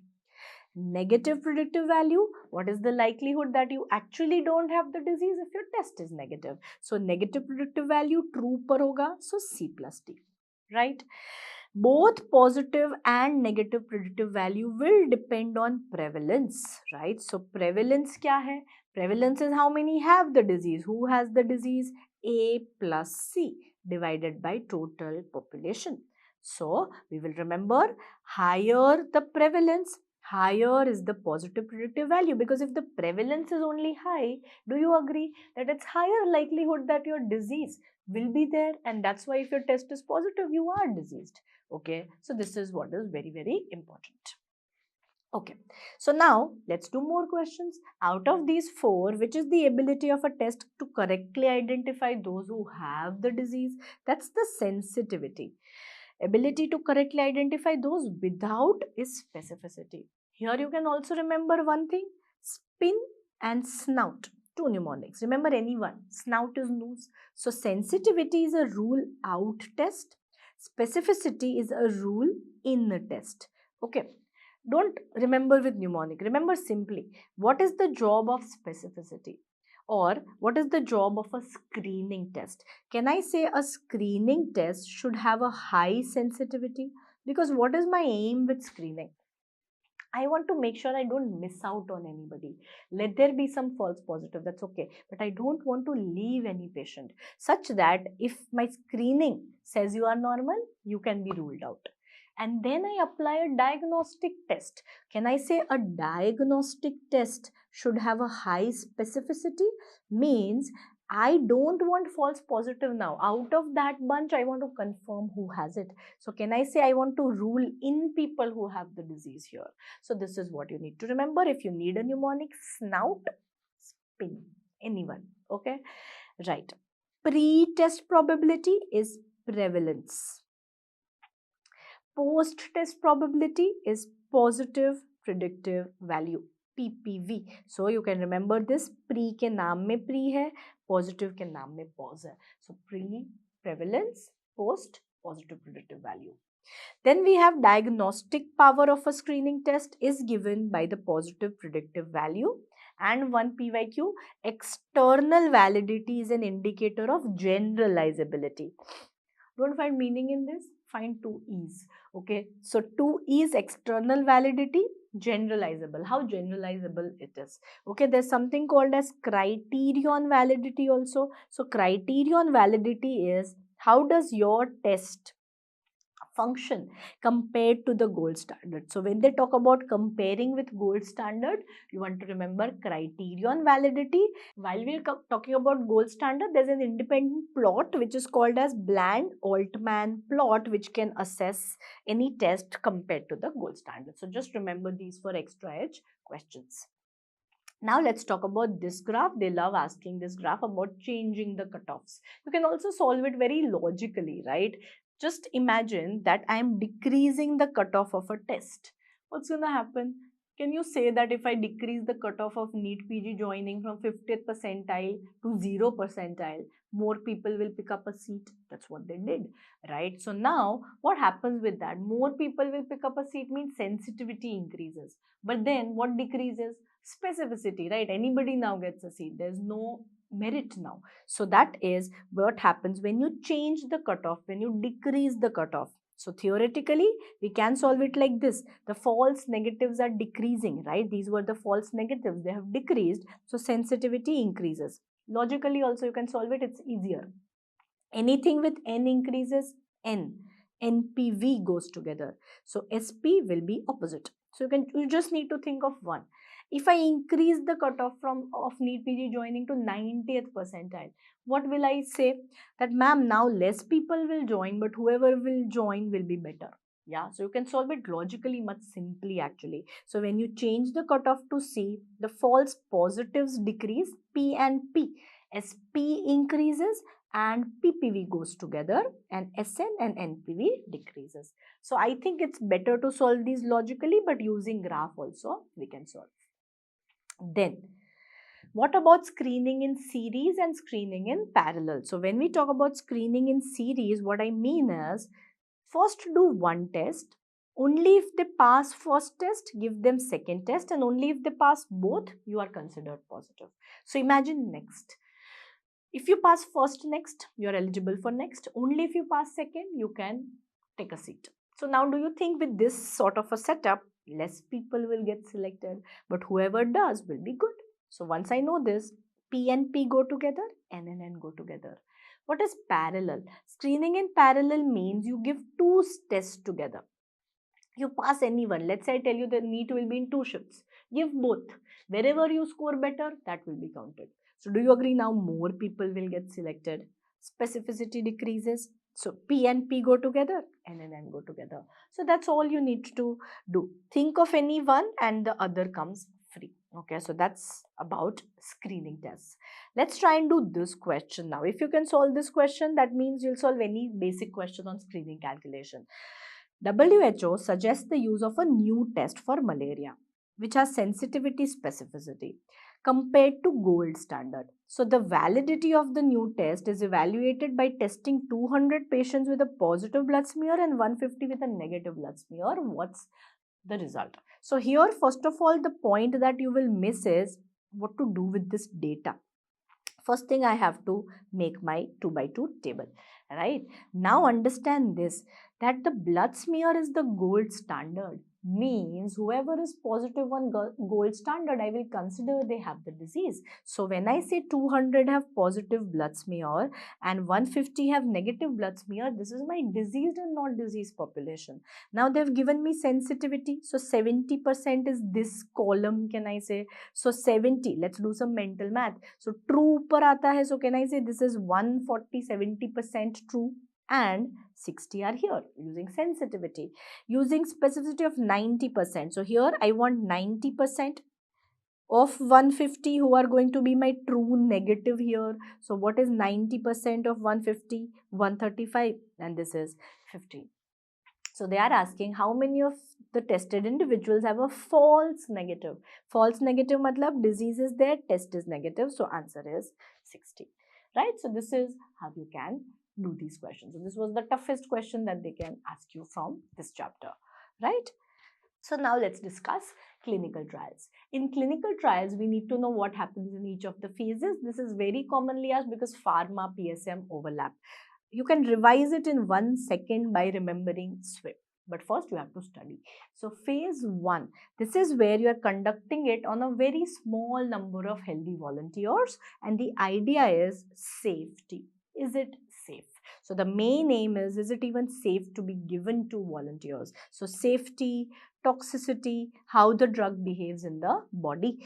Can I say this is the phase where we get to know the maximum tolerable dose? Okay, so this is maximum tolerable dose. Phase 2, now we bring in some patients. So now we test it on patients. You can do a small randomized control trial with patients. The main aim here is, does it work? So now we are checking it whether it works on patients or not. So we check efficacy.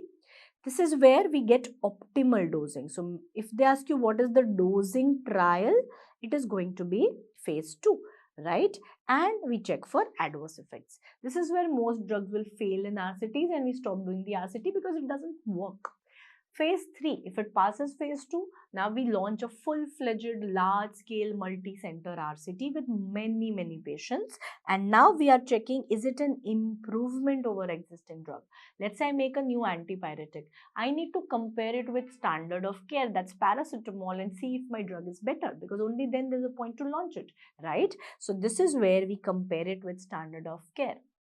So this is where can I say we are confirming the efficacy of a drug.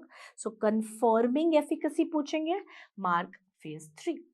Once we have confirmed that yeah, your drug is actually better, now you launch it, the drug gets a new drug application and you launch it. But doesn't stop there.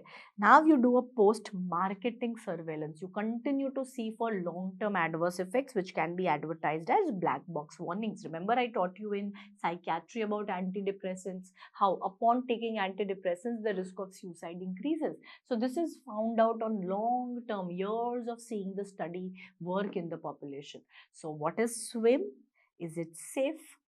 Is it working? Is it an improvement? Post-marketing surveillance. Okay. Here we have a phase 0. A lot of students mix it with animal studies. No, no, no. Animal studies only preclinical trials. Alright. So preclinical are animal studies. The moment I use clinical trial, I mean humans. So phase 0 of clinical trial is something which is not mandatory. So basically, this is done for either very lethal drugs like cytotoxic drugs or for very expensive drugs where before I launch a trial, I want to at least see at a micro dose what's happening. Okay, so here you can use volunteers or patients. So this is main aim is micro dosing trial to study if it has some very lethal effects or not. So micro dosing may we use either 1/100th of a dose or dose less than 100 micrograms. So it's an or. Okay, so either 1/100th of a dose or less than 100 microgram of a dose is used. So this is micro dosing. So now we are beginning with biostats, all right. So biostatistics will start from the basics and build our way up. INICT loves asking this topic. So the more you practice, the better you will get at, right? So I'm going to give you a lot of questions in the question bank as well to practice on biostats. If you do those, you do the PYQs from this topic, you're good to go, right? So let's start. First is the very basic thing about how do we classify data. They used to ask these questions, 10 years back, not anymore, but just for completion's sake. So we have 4 kinds of data. Let's remember NOIR, nominal, ordinal, interval and ratio. So the basic ones are nominal, right? So by nominal we mean name hai just. There is no order to arrangement, there's no interval. So these are qualitative data, right? So the first two here is qualitative. So this is where we don't have a number also. So male, female, black, white, urban, suburban, ABOs. So all of these are names without any order arrangement. So this is nominal. Then we have again qualitative ordinal data where there is an order to arrangement, but because there's no number, it's no meaningful interval. Means T and M, where we know T1, T2, T3, T4 are in ascending order. Likert and Guttman scales, visual analog scales, these are all examples. What is Likert scale? So you know how when we take any sort of a service, they'll give us a feedback out of 5, how much will you rate us? So that's what is Likert scale. Guttman also very similar, right? So these are all arranged in order.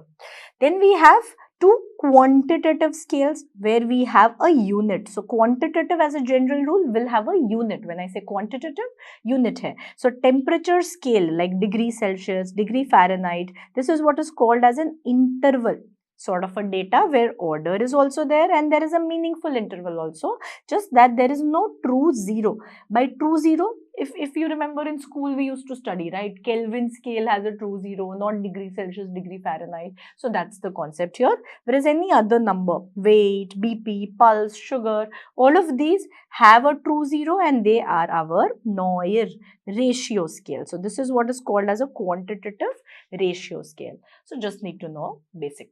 This is the most important part now. So this is where, look at this curve. This is what we call as a normal distribution. Normal distribution is ideal, right? Where all of the population is distributed equally around the center.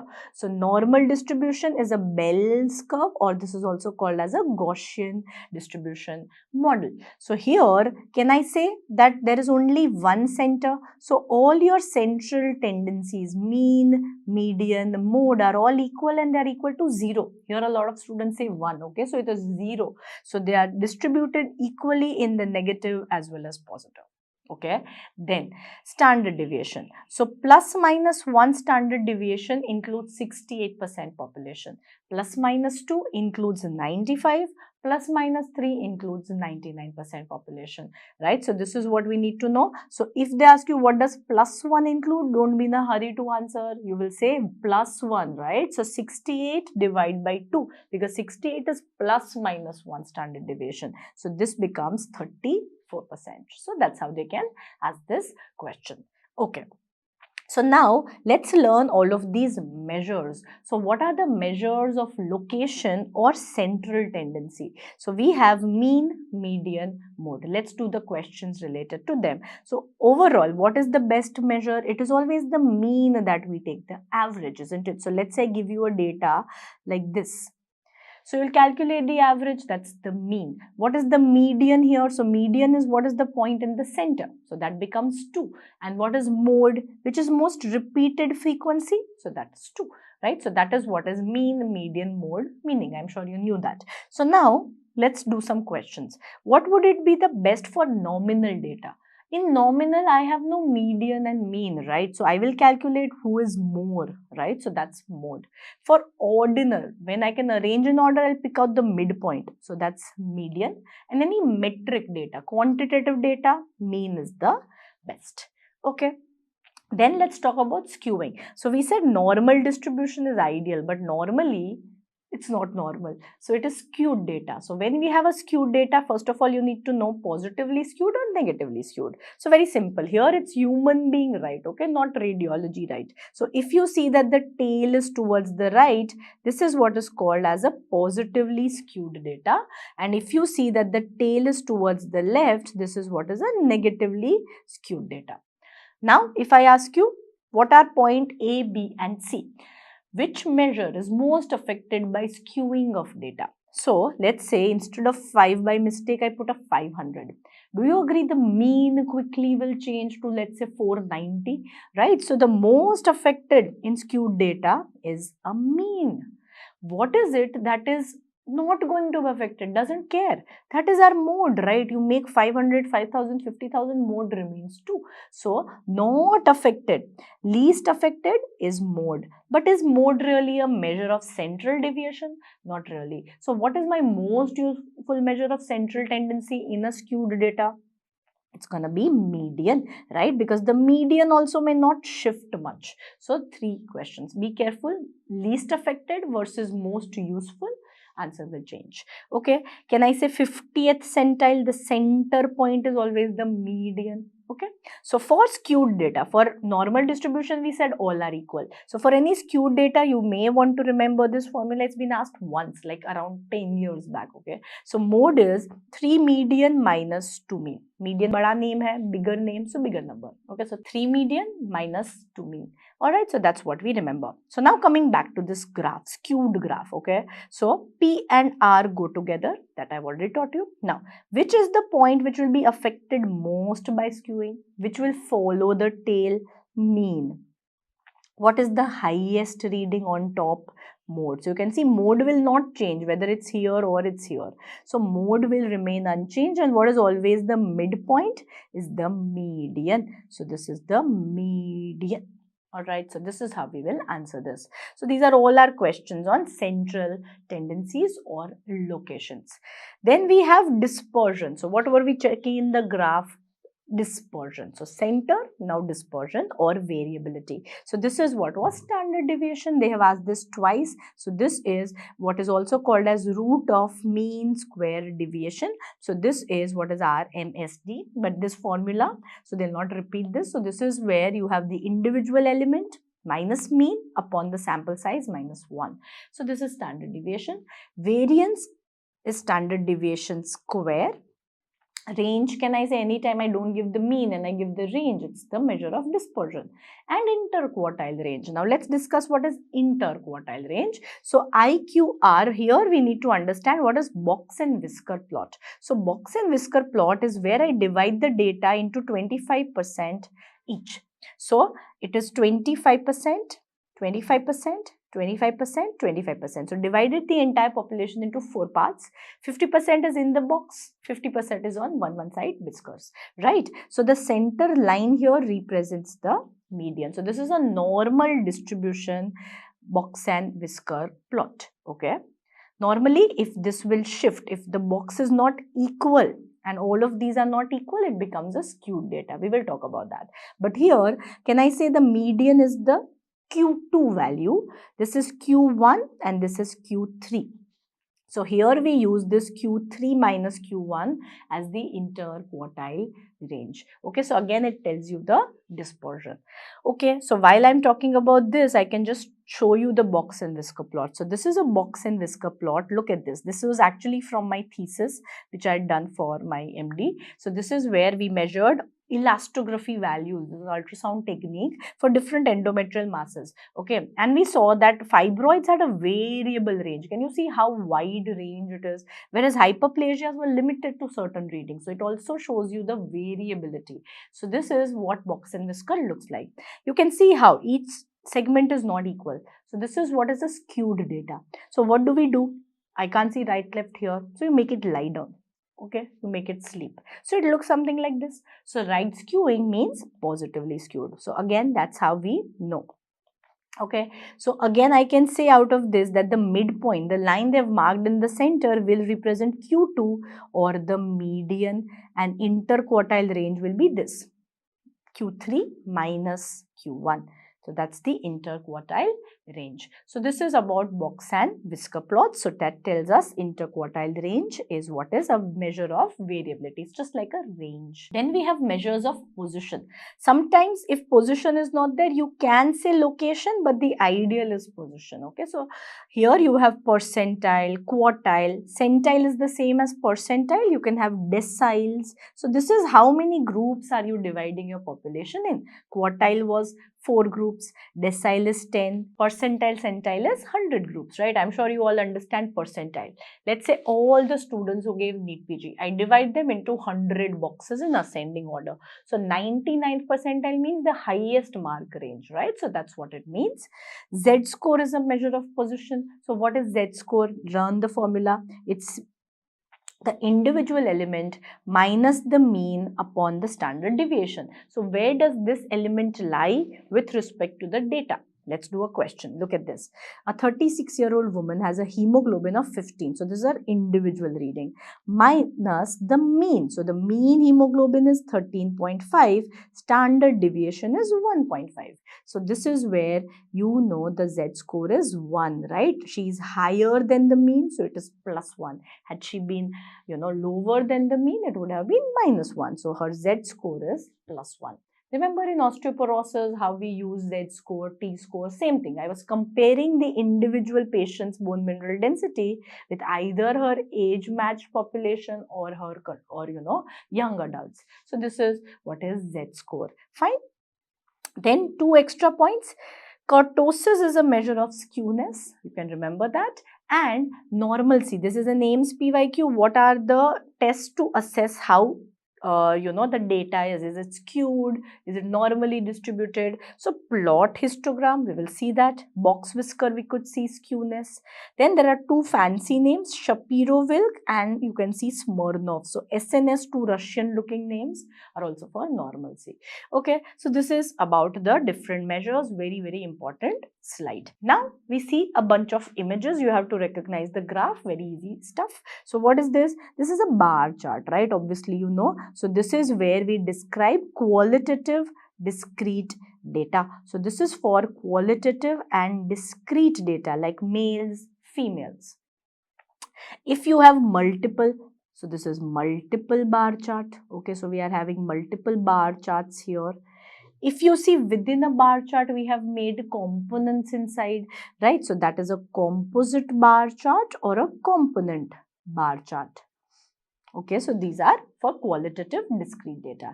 If I have continuous quantitative data, what do I mean by continuous? Means it's gonna keep on going, the numbers, right? 170 ke baad 171 will come. So this is what is a histogram. So it's gonna touch one another unlike a bar chart. So this is a histogram. Same histogram. So now if I make a curve out of a histogram and I arrange in a cumulative order, meaning that if I keep on adding the values, I'm going to reach 100%. So when you read this term, it's very simple actually. The moment you read the term cumulative frequency, this is what is cumulative frequency polygon. But why would they ask you that? So they will ask you the other name here, ogive, because cumulative frequency is already written. So this is what is ogive. Then look at this. This is where we are assessing the temporal trend of a disease. How many cases in February, how many in March. So this is what is a line chart. Box and whisker we already saw, right? So this is a skewed box and whisker plot.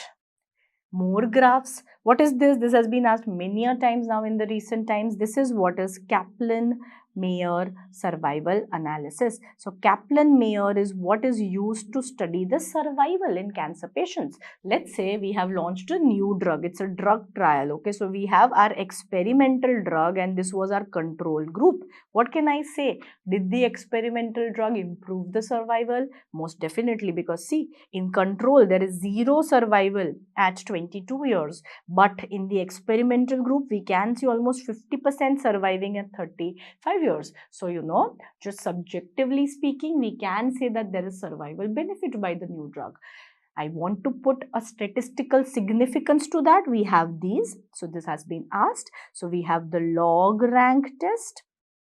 Cox regression is a PYQ, and Hall-Wellner band. All of these have been asked. So these are the mathematical models to assess how much is the survival and is it statistically significant, right? So log, Cox and Hall, all small words, right? So this is Kaplan-Meier survival analysis. Then this is a PYQ. This is what is called as a causation effect model. So you are enlisting multiple causes and seeing what is the overall effect. So causation effect model or a fishbone chart or a Ishikawa chart. These are the different names of this to assess the multiple causes and the overall effect it has. Next, we have this colorful image. You must have seen this, right, in news channels saying where is the prevalence, what are the hot spots, right? So this is what is called as a choropleth, which tells you the geographical distribution of a disease, right? So this is a choropleth. Okay. Next, we have two basic ones. So this is where you are seeing the probability, one after the other, first toss, second toss. So this is what is called as a tree plot. Don't mix it with stem and leaf. A lot of students mix stem plus leaf equals tree. No. So this is stem and leaf plot where let's say I have a bunch of numbers like 0, 0, 0, 1, 12, 14, 16. So instead of wasting my time and writing like this, I write one common and then 2, 4, 6 like that. So this is basically a stem and leaf plot. I don't see what's the utility, but as a reflection, you can know what in which series, what are the numbers, right? So this is stem and leaf plot. Then we have this. This was a very old Ames question. I'm talking about Poisson distribution. In the first read, it won't make any sense. Probability distribution that is used to show how many times event is likely to occur. What does that even mean? So I'll explain. Let's say that I'm studying how many cases are coming to the trauma center, let's say on a Monday, versus how many comes over the weekend. So I will find that there are more over the weekend, means I will allocate resources accordingly. So this is Poisson distribution, where now read it with that point of view, probability distribution to show how many times an event is likely to occur over a specified period. Okay, then we go to the most important part. This is what is called as an ROC curve. ROC is receiver operator curve. Okay, so this is what we call as a receiver operator curve. So this is where we are trying to find that optimal cutoff. The idea is what is the optimal cutoff at which I can get the maximum yield of a screening test. So sensitivity and specificity will always be a trade-off. if you try to chase one, the other falls, right? You can never get 100% sensitivity specificity. That's an ideal test. That's where we measure area under the curve. So this area under the curve tells us about the optimal cutoff. So I choose the cutoff at which the various combinations at which I'm going to get the maximum area under the curve. So I definitely want an area under the curve of more than 0.5. Less than 0.5, it's a useless test. So I want the test to have as close an area under the curve to 1 as possible. Okay, so we calculate the various cutoff combinations, see maximum area under the curve, and that's what gives you the maximum or the optimal cutoff. Okay, now let's take more out of this. So first of all, here I want you to know something extra, what is called as the Uden index. Okay, so Uden index is J, that is taken from the ROC curve. So this is sensitivity plus specificity minus 1. So this is also something that tells us about the optimal cutoff. Now look at the axis. So they can ask you the axis. So the y-axis is true positive, that is the sensitivity, upon the false positive, that is 1 minus specificity. So remember both TP and FP and sensitivity 1 minus specificity, because that will help you remember one more extra edge formula. What is likelihood ratio? So just write the axis. So likelihood ratio is sensitivity upon 1 minus specificity. And sath you can just invert it to become likelihood ratio negative is 1 minus sensitivity upon specificity. Now, this has never been asked, most likely would never be asked also, but just for completion's sake, what do I mean by likelihood ratio positive? I want a positive likelihood ratio more than 10. Let's say the likelihood ratio I've derived out of this comes out to be 15. What does that mean? So, let's say my test is for pregnancy detection and the patient comes out to be positive. So if I calculate the likelihood ratio positive, it means that a patient who is really pregnant is 15 times likely to get a positive test than somebody who is not. Okay, so this is what is the likelihood ratio. A mistake students may do is confuse it with positive predictive value, because there also I use the term likelihood. So that is where likelihood that you actually have the disease if you have tested positive. Remember that. Forget about this. What is this? That if my LR is, let's say, 15, a true positive is 15 x times more likely to get that positive result. Okay, so don't mix it up, don't know about LR, just feel that okay, I've heard it. But remember, likelihood that you actually have the disease if you tested positive is positive predictive value. Don't mix that. Okay, so here we have done something extra, just told you, because using this you can actually remember the axis and this free. Okay, so just because this formula was free with this, I have told you. Okay, now look at this. So one question from Kaplan Mayer which has been asked, wonderful question. So look at this, we are seeing how much is the survival. So you can see that the survival kept on increasing, maximum survival was with this, right? So only true, so what is the true statement? Only CD4, only CD8? No, both of them have contributed. And now this is where the question is really beautiful. So they have asked both CD4, CD8 protected against graft significantly. So if you have done this superficially, you will mark this correct. But what is it? It's anti. So when you are blocking both CD4 and CD8, then the survival is maximum. So I will have to say that actually both of these guys contributed to graft rejection significantly, and that's why blocking them both resulted in survival, right? So it's such a wonderful question. So this is about this INICT question and its interpretation. In this page, we are stepping up the game a little, right? So doing some extra points which have been asked in the past, not very commonly, but important. So now we are learning this scatter plot, okay? So this is where we are studying about the scatter plot. So this is what gives us a correlation coefficient. This is what is called as Pearson's correlation coefficient, R. Don't mix it with RR and make it RRR. Okay, so this is just one small R value that I am trying to calculate. A scatter plot, it is drawn between two independent variables. For example, let's say I'm studying the association of green tea and CA colon. Okay, so I'm going to plot both of them and I'm going to see how the graph deviates. So if I see the graph is going down, it means that green tea, more the green tea I'm taking, lesser is the CA colon. So it is protective. So that is how the direction tells me. If the points are clustered, it's a strong correlation. If they are scattered, it's a weak relation. If they are scattered all over the place, there's no relation. And same way with positive. How do we put a number to that? So R. So this is where you have to interpret R very carefully. Here again students mix this with RR. So it's not the same as RR because correlation coefficient is going to range from 0 to 1. The closer it is to 1, the stronger is the relation. Closer it is to 0, weakest is the correlation. 0 means no relation. And positive, negative are separate. Positive matlab it is causing. Negative matlab it's protecting. Yes, so don't read the signs and the number the same. The mistake students will do by mixing with RR. RR of 1 is no association, but here R of 0 is no association, right? So you forget about the 2.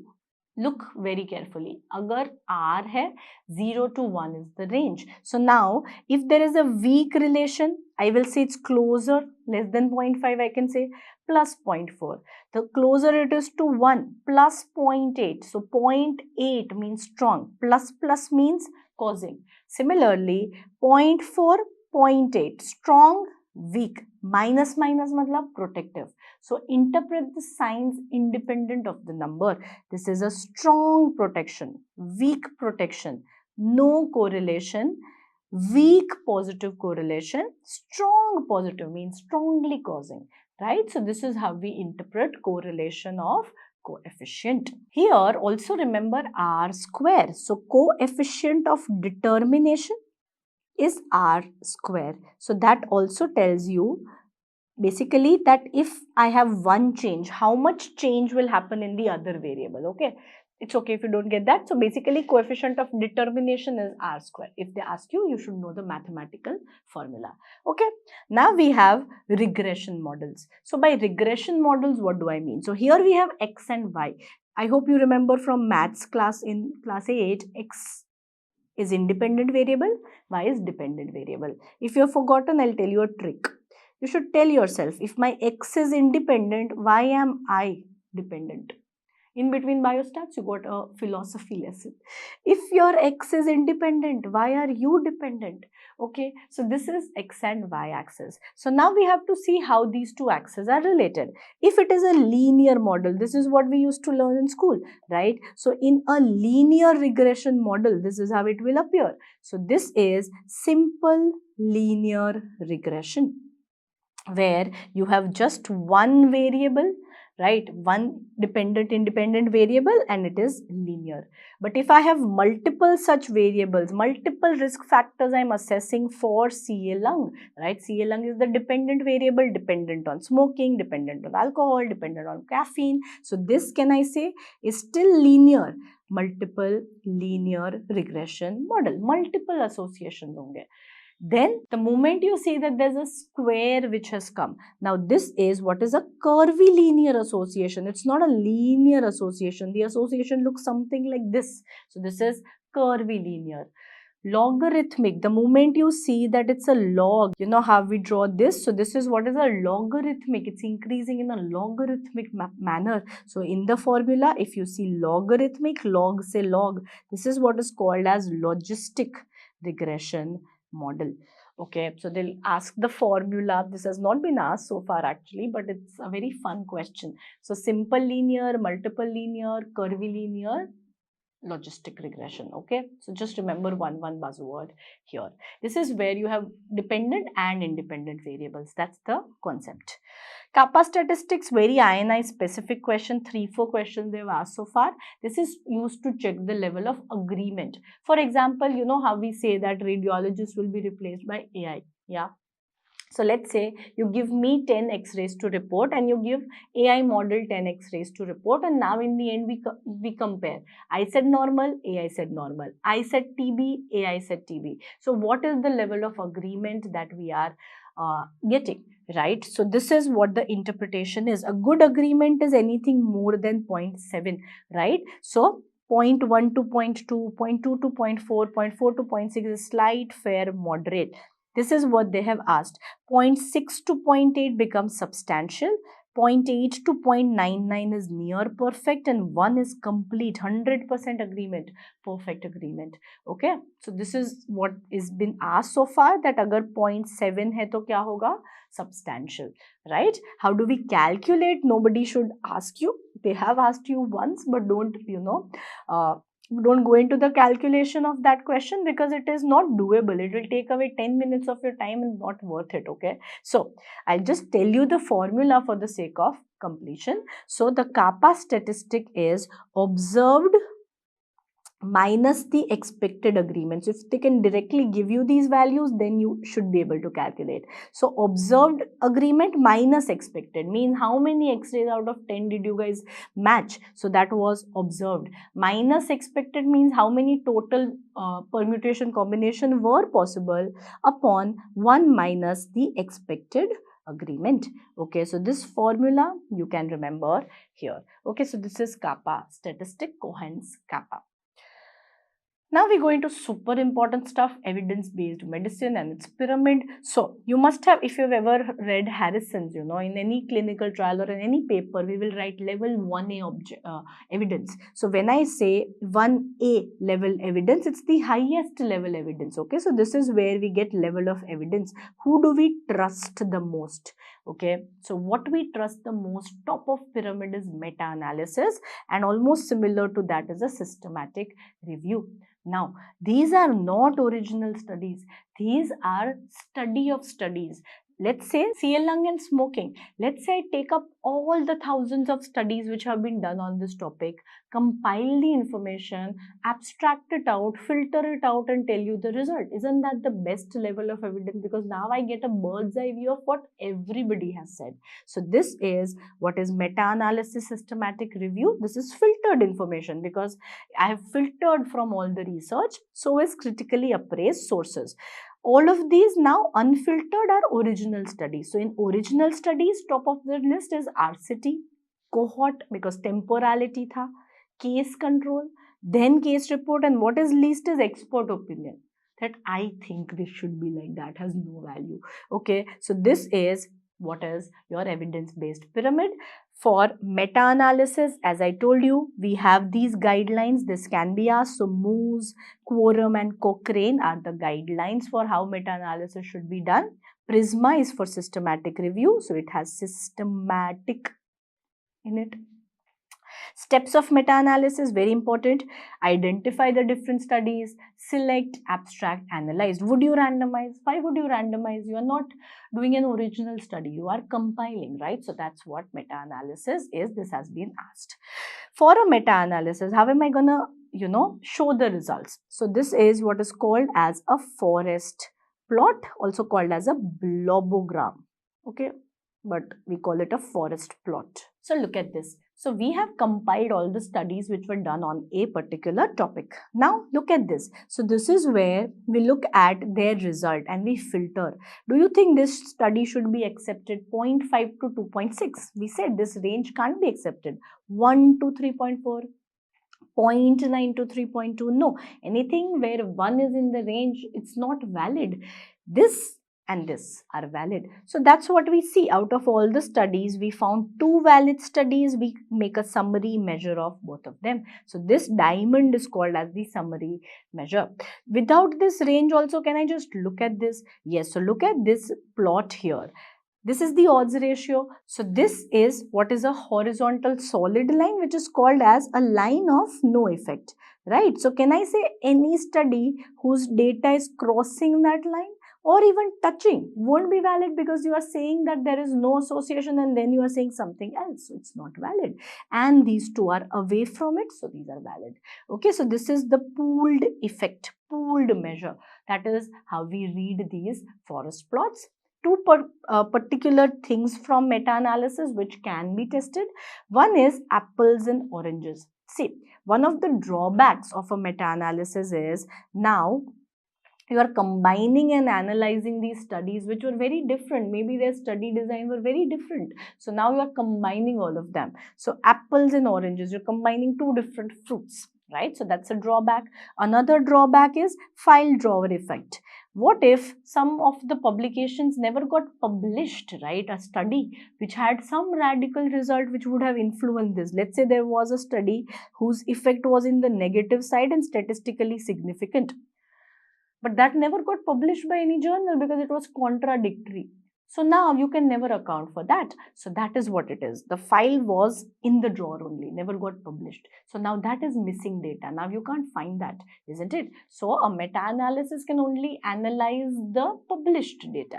So that also talks about publication bias now. So publication bias is when a journal is willing to publish only data which has positive effect size, not negative effect size. So that is what is indicated through this funnel plot here, where you see that if it is distributed evenly across all axes, it's a good funnel plot. But if you see missing points on one side, ki negative effect size nobody published, that's a publication bias, right? So I'll give you an example. If you look at a newspaper, right, you will see that on the first page they'll write political news, giving it a lot of space, whereas if a farmer has committed suicide, will be written in one corner. Do you think that is publication bias? Yes, they are publishing what they think the readers want to read. But what is ideal? You write each and every piece of news occupying same space. Let the reader decide what they want to read. Yeah. So normally they will write all masala news thinking it will get the eyeballs. So that is what is publication bias. That is what is assessed by this funnel plot. Okay. Evidence-based medicine, father is David Sackett. They can ask you this. Okay. So this is about evidence-based medicine. Going on to a very, very important topic now, which is about the tests of significance. I've seen students getting a lot of mistakes from here. Keep it simple. Quantitative hai ki qualitative hai? By quantitative, what I mean is it would usually have a unit. That's one trick. So the result would be expressed in terms of means or standard deviation. Okay, kgs. Mean weight plus minus 5 kgs, right? So it would have a unit usually. So that's called quantitative or parametric data, normally distributed data. The moment you see this, now you see how many groups? दो group assess कर रहे हैं t-test. Here you see, is it the same group before and after intervention that you are assessing? Becomes paired t-test, or are they two separate groups? That's unpaired t-test. So same hai, you are hearing the words before, after. That's paired t-test. Here you may also be given student t-test or z-test. Synonymous, okay? ANOVA. If there are 3 or more groups, ANOVA, analysis of variance. Then we have qualitative, means number hai. Here students make a mistake, they see some number and they write quantity. No, number to honge hi. There will be numbers in everybody, right? Here the percentage would be expressed. Means there won't be a unit. If I want to do a study, how many girls and how many boys are in the class? And I say 40% are boys, 60% are girls. I will be going into this category. And here the one word you want to remember is chi-square test. So for proportions, for non-parametric, we will do chi-square. There are few more fancy names, Fisher and Friedman if the sample size is small, and if they categorically write ki it's not quantitative qualitative story, it's non-parametric, then what test do you do? So we have all of these options. Even if you don't do this, it's fine. Remember chi-square. So let me give you examples. You choose the test. Let's say I want to compare the BNP levels in patients with heart failure, without heart. BNP levels है ना, so mean होगा, standard deviation होगा, with and without. How many groups? 2 groups. So t-test. I want to compare BNP in patients with heart failure before and after treatment. So what is this before after matlab? Paired t-test. Comparing in without, with left, with right. How many groups? 3 groups. So ANOVA. Comparing proportion of people without heart failure, left-sided, right-sided, with cholesterol. So अब क्या कर रहे हैं? Proportion, percentage. So I will take chi-square. So have you understood? So this is how you will get longer questions, but this is the gist of it. Okay, going on to something super important, alpha and beta errors, right? So now we are upping our game in biostats. This is where, you know, in the next 2-3 pages we are going to be talking a lot about concepts. Okay, so pay attention. So what is alpha error, what is beta error? First I'll teach you in the most basic aspect. All right, so what is alpha and beta error? So let's say that I have made a new drug. All right, before I launch it I have to do a study, right? So my study says it's a bad drug, but actually my drug was good. So it was an error made in the study. The study said not good, don't launch it. So I don't launch it. Was an error made? Yes. Now the population is deprived of a good drug. So you will remember, deprived matlab beta error. So this error is called type 2 or beta error, where the population was deprived of a good drug because the study said it's not good. On the other hand, I launched a drug which was not good, but the study said it's a wonderful drug, launch it. So I launch it. Was an error made? Yes, a much more grave error. Why? Because now the public is taking an actually bad drug. So this is type 1 or alpha error. So remember two purviews. Population deprived of an actually good drug, beta error. Population consuming a bad drug because of mistake, alpha error. Right? So now, how will this be written?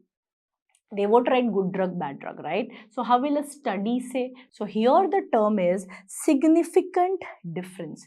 Statistically significant difference is study's way of saying it's a good drug. No statistically significant difference, bad drug. So now read this question. A study finds no significant association, means study's way of saying it's a bad drug. But truly there was a difference. Truly it was good. So now what has happened? Population deprived. So this is type 2 error. Have you understood? So this is the first level question which will be given like this. So you will remember bad and good. Now look at it from another point of view, which is the point of view of this 2x2 table. So null hypothesis. For this you have to understand what is a null hypothesis or H0. So null hypothesis is where before we start a study, we make a hypothesis and that is inverse. It's not saying that my new drug is better than existing drug. That will be very arrogant, right? So now what do we say? We say that my drug is not better than the existing drug. And we try and prove the hypothesis wrong. Yeah. So imagine you have a fight with your girlfriend or boyfriend, right? You can say that I'm better than you, but that's very arrogant. So can you say that you are better than me, but I will prove that to be wrong? So that's what null hypothesis is. We are doing the same thing, but we are pulling the ear from an opposite end instead of pulling it directly. Yeah. So null hypothesis is this, that my drug, new drug is not better than existing drug. So now see this. And so now remember, if the null hypothesis is true, should I accept it? Yes. If it is false, should I reject it? Yes. So that's simple. Anybody who is true in life, you accept them. Anybody who is false, you reject them. That's correct decision. But if the null hypothesis was true, let's say your drug was actually not good and you reject that who will believe this point? Let's launch it anyways. Type 1 error. Can you integrate now that actually my drug is not good, but study said it's good, go ahead. You launched it, type 1 error. Your null hypothesis was false. Your drug was actually better, but you accepted, okay, maybe it's not good and you don't launch it. Population deprived. So are you able to understand this? The easier way is null hypothesis true, right? True. It was true and you rejected it. Type 1. It was false and you accepted it. Type 2. Okay, so that's also one way, but understanding is not that tough here. Okay, third perspective is false positive, false negative. Alpha error, false positive. Beta error, false negative. How can that help you? See this. If I tell this, look at this example. It's very nice. So this is where you are telling this male you are pregnant. What is this? This is definitely false positive, right? So alpha fetoprotein is a great way to remember. Alpha fetoprotein, you know how we learn? So alpha is false positive. On the other hand, you are telling this female, you are not pregnant. She's like, oh, I'm in labor. So what is this? It's definitely false negative. So this is type 2. Okay, so these are the bunch of ways that they can ask you. So now tell me, which is the more dangerous error? It's type 1 error, right? It's alpha error which is more dangerous because now population will be consuming that bad drug. So that is why we always set an upper limit on that alpha error, that it shouldn't be more than 5%. So the probability of committing alpha error is p-value which should be less than 5%. Means I have to write it like this, that p-value is less than 0.05. Once I have that, we say that now your result is significant, and we say this is statistically significant result. So p-value less than 0.05. Okay, this is a statistically significant result. In other words, we are saying that the possibility or the probability that the result has come by chance, okay, is only 5%. For example, you ask me, ma'am, what is probability that your rank 1 was just a fluke? I'll say my result was statistically significant, means my probability that it was just a fluke was less than 5%, right? So that's what we have to ensure with our studies. In other words, I can say confidence level, that's 1 minus p, should always be more than 95%. That's confidence level. On the other hand, power of a study will be dependent on the beta error majorly, right? So power of a study is 1 minus beta. Okay, so 1 minus beta. So if I want to increase the power, one, you decrease the beta error. Second, you have to increase your sample size and precision. So now let's understand this side of the story. For this, we have to learn some numericals first, okay? So first, let's learn what is coefficient of variation. Coefficient of variation is essentially used to see two different data. Let's say I have one data which is 12 plus minus 2 and one which is 10 plus minus 3. And I ask you which is more variable. You can't just look at 2 and 3 standard deviation and say this is more variable. So you have to calculate what is called as coefficient of variation, which is standard deviation upon mean into 100. So we'll do 2 divide by 12 into 100, 3 divide by 10 into 100. Whichever is bigger is more variable. Let me give you a PYQ here. So this is what was asked. A study was conducted on two different samples for comparing variation. एक का result था 110 plus minus 11. This was the BP study. One was vitamin D study, which was 18 plus minus 3. So we calculate standard deviation upon mean into 100. Okay, so what do we get here? So here you get 10%. Here what do we get? 6, 1, 40, 6, 6, 16%. So can I say this vitamin D is more than DBP? So that's how we calculate. So that covers one PYQ. How do we calculate sample size? So this is 4PQ by D square. What is D? So D is the allowable error. That if it's not mentioned, take it as 5%.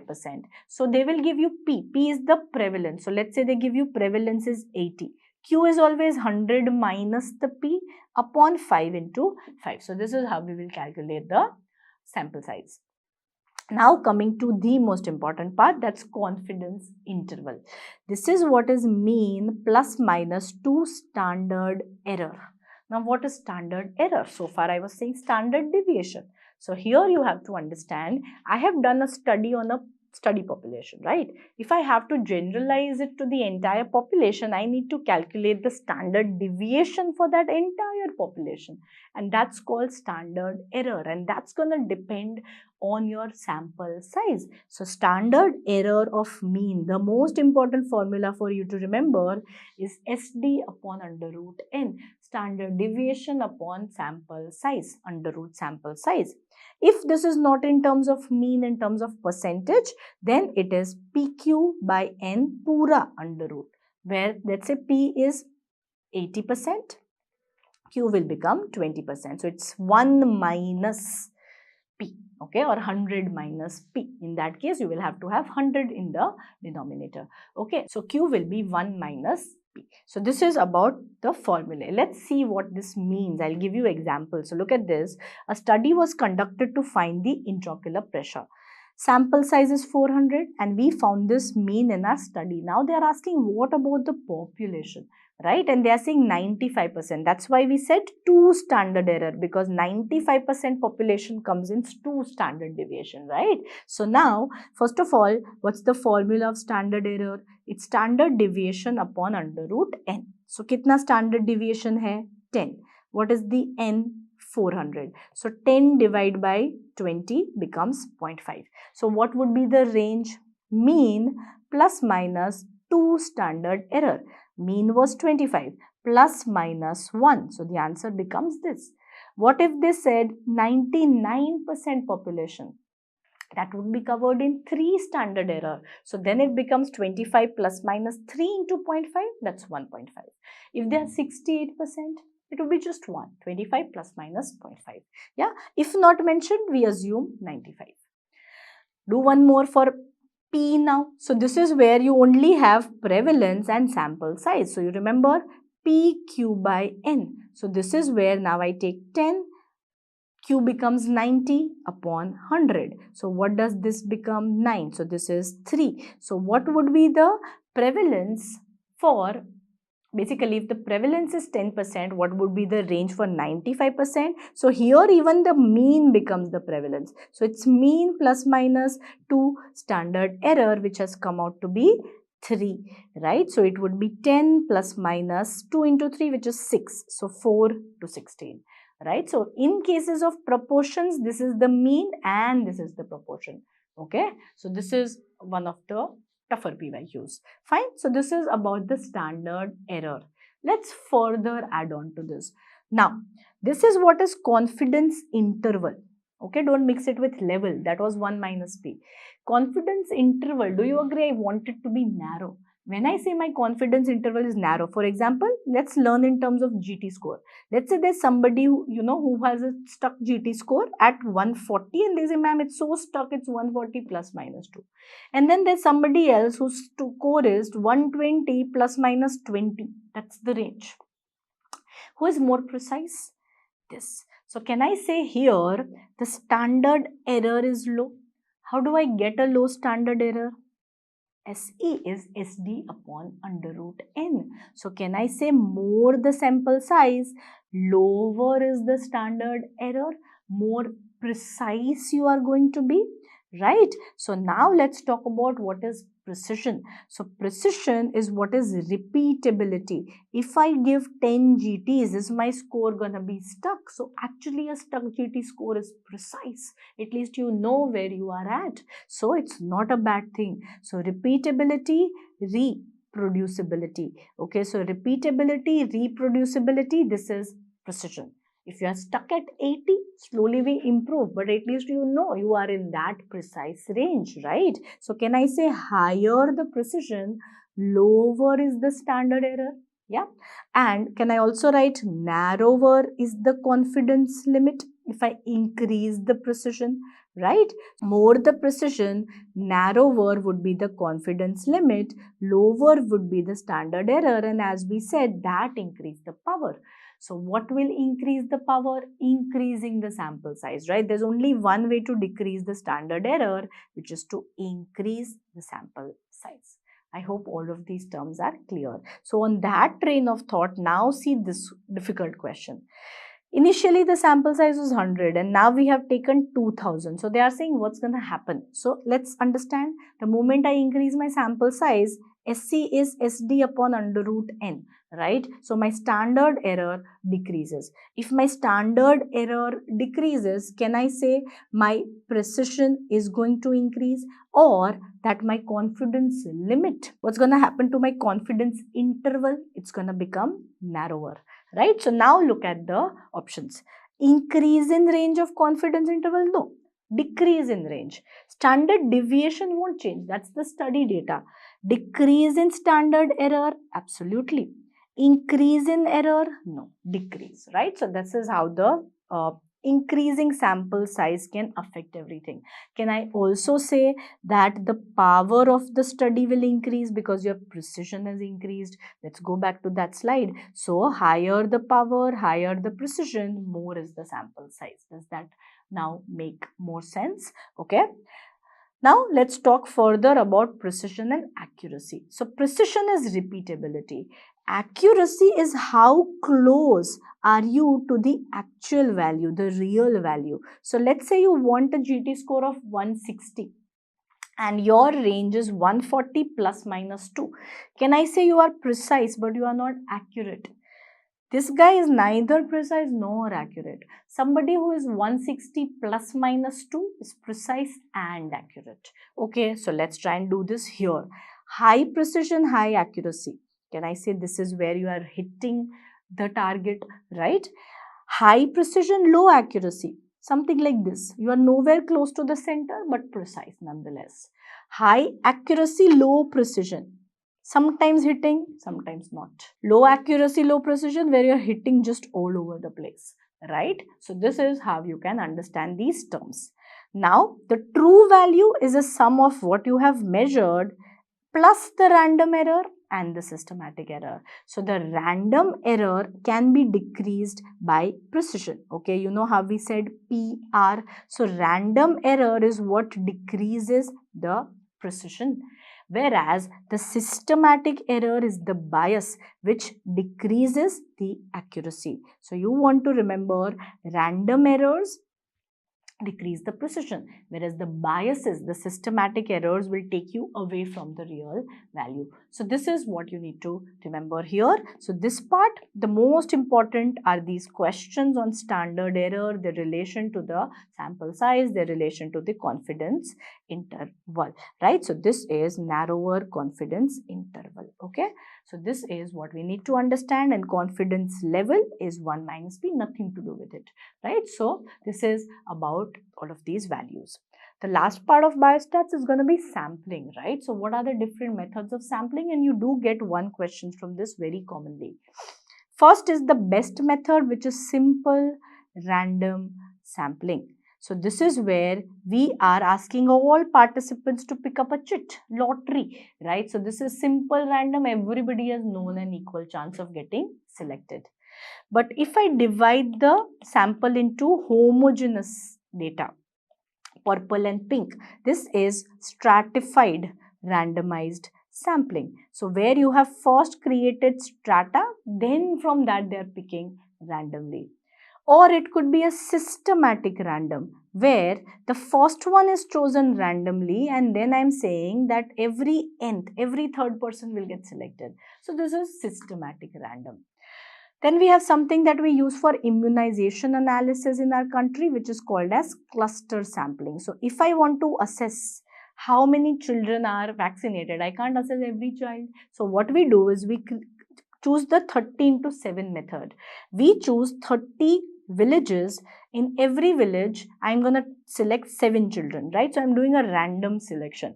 30 clusters, out of those 37 children are randomly selected, and we check how many of them have gotten all the vaccines. Okay, so this is done in our country between 12 to 23 months, right? So this is the age group, 12 to 23 months, to see how many vaccines they have gotten. Okay, now in this there is going to be some loss of data. So to account for that, what is done is called as the design effect. Okay, so you just need to know this is C and D go together, cluster design. Then few other methods of sampling. So this is where the examiner is just choosing the 5 first people he gets. So this is convenience. Okay, no random, nothing, first 5. This is where we are now asking whoever wants to volunteer can come. So this is a voluntary response sampling. Then look at this. This is where the examiner is using their judgment of who should be selected. Obviously, there's a lot of bias that comes in this method. And then this is snowballing. Snowballing is done for anything with taboo. For example, let's say I want to find IV drug users. I can't just call that please IV drug users come, right? So we will, let's say, find one. Now I'll ask this person, okay, tell me who are your druggy friends. So we will get 3 more. So this is where they are not forthcoming and we find 1, we find 3 through them. So this is called snowballing method of sampling. So these are all the methods that we need to remember. So now let's discuss infectious diseases. All right. So now we're done with biostats epidemiology. Just a few points from infectious disease, all very volatile facts that I have collected. And after that, we're going to be starting off with vaccines. Okay. So all the infections we've covered in microbiology, just this part we are covering here, which focuses on facts mainly. So how can the diseases be transmitted? So here we need to know it's either direct transmission or indirect. No any one. So direct transmission includes droplet. For example, when you cough, when you sneeze, anybody who is in that range can come into contact. This is versus airborne or droplet nuclei. So droplet and droplet nuclei, not the same. So droplet nuclei are these very small particles, 1 to 10 micron, which do not settle. Droplet transmission are larger particles which will settle. So these keep staying in the atmosphere. So that is indirect. Means, for example, if I, let's say, have viral, okay, if I cough on you, you will get viral. But those particles won't stay in the air. Let's say I have TB. Now, if I have coughed into the air, those particles will stay. And even though I did not cough in front of you, you come here later on in that environment, that droplet is still floating, you can get it. And that's why it's indirect. Okay. So what is this relevant to? And that's why these diseases are so communicable. So TB, influenza, chickenpox, measles, COVID. So important, right? Because it's indirect transmission. They stay in the atmosphere. Other direct can be vertical, mother to child, right? Inoculation on skin, dog bite, contact with soil. So direct means you have to be in contact, right? There is no indirect manner. So you have to be in contact with that infection source. Indirect could be fomite. For example, I use a tissue and I leave the tissue here and somebody else picks it up, they can get it. So that's any non-living object. Airborne we discussed, food, blood, vector. So don't see both tables, see any one, but know the difference between droplet and droplet nuclei. Then look at this. This is the worst classification, not been asked ever, but just for completion. So how do things transmit in vectors? So we can have propagative, cyclopropagative, cyclodevelopmental.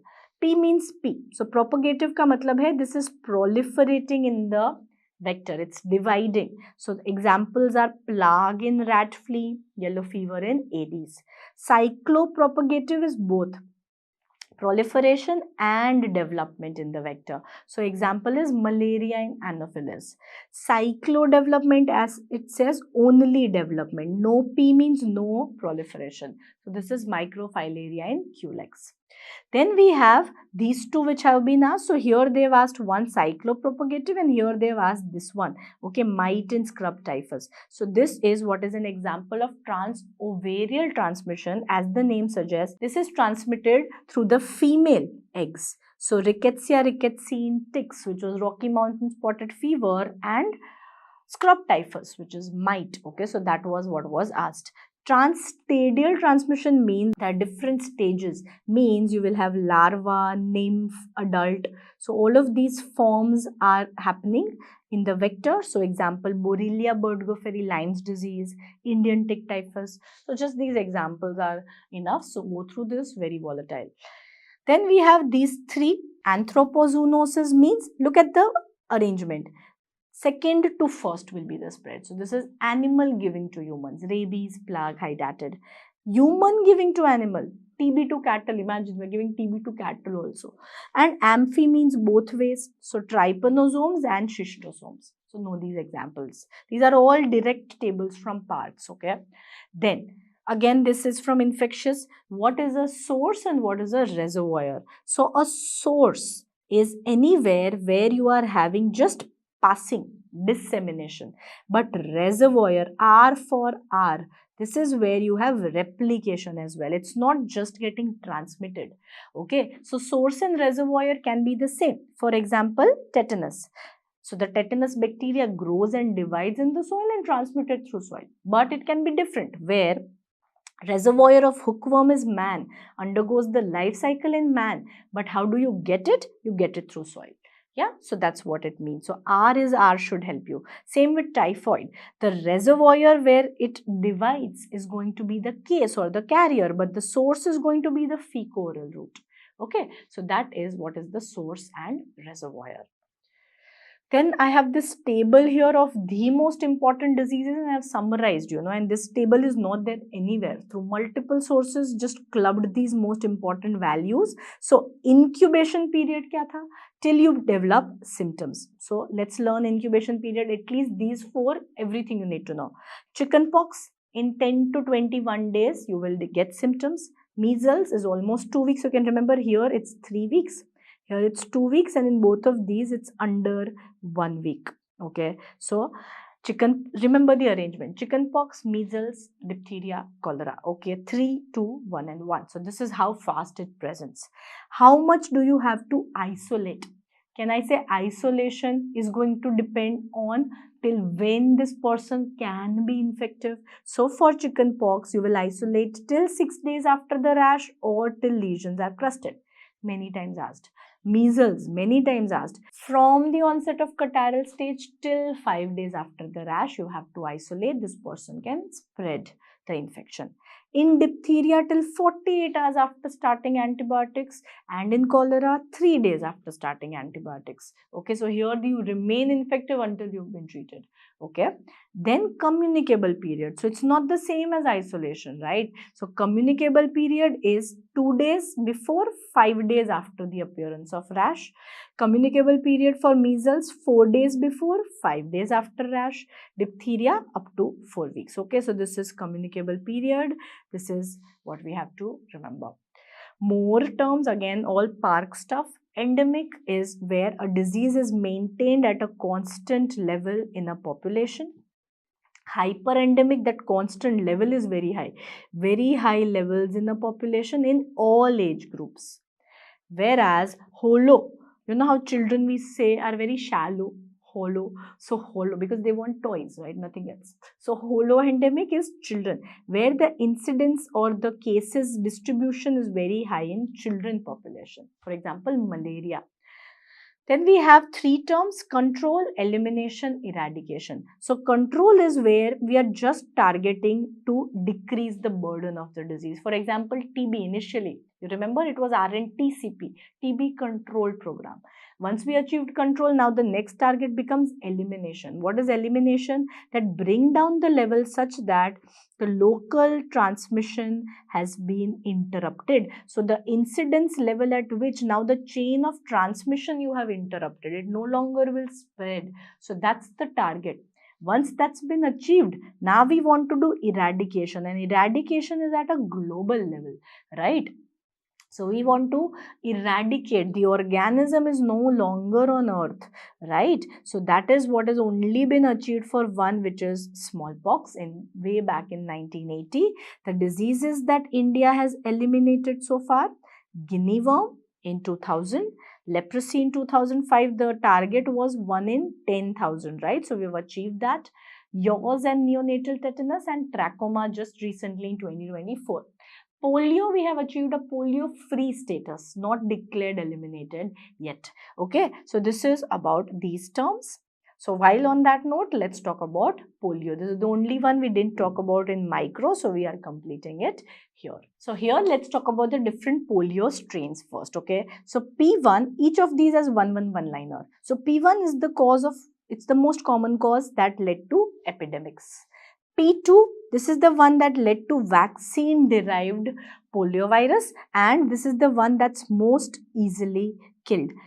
So now, do you think that's ironical that even though we could kill this one very easily, still we were putting up with this very important side effect: vaccine-derived polio virus. So vaccine derived poliovirus means the virus that you are giving, the live attenuated virus that you are giving, is becoming virulent. So the vaccine virus somehow is getting its ability to infect back, and it's causing polio. So that is why they decided, why are you then giving P2 if it was so easily killed? So that is why we switched from trivalent OPV to bivalent OPV. We removed the P2 strain. Okay, so P2 was removed, and this switch was done way back in 2016. Okay. P3 on the other hand leads to VAPP. Now this is not the vaccine's fault.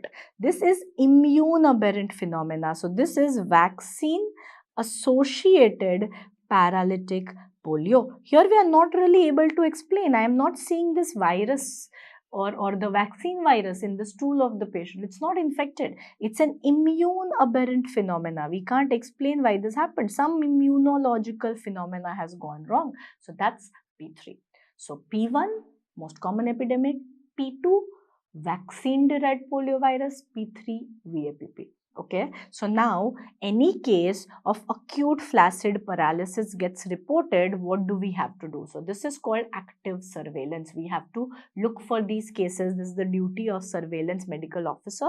So any child who's younger than 15 years, presents with acute flaccid paralysis. This is the operational definition of polio, right? That any child with acute flaccid paralysis, you know, it's a fecal-oral illness, so we will go and take the patient's stool sample. So this is very, very important. You have to take 2 stool samples 24 hours apart within 14 days of his AFP.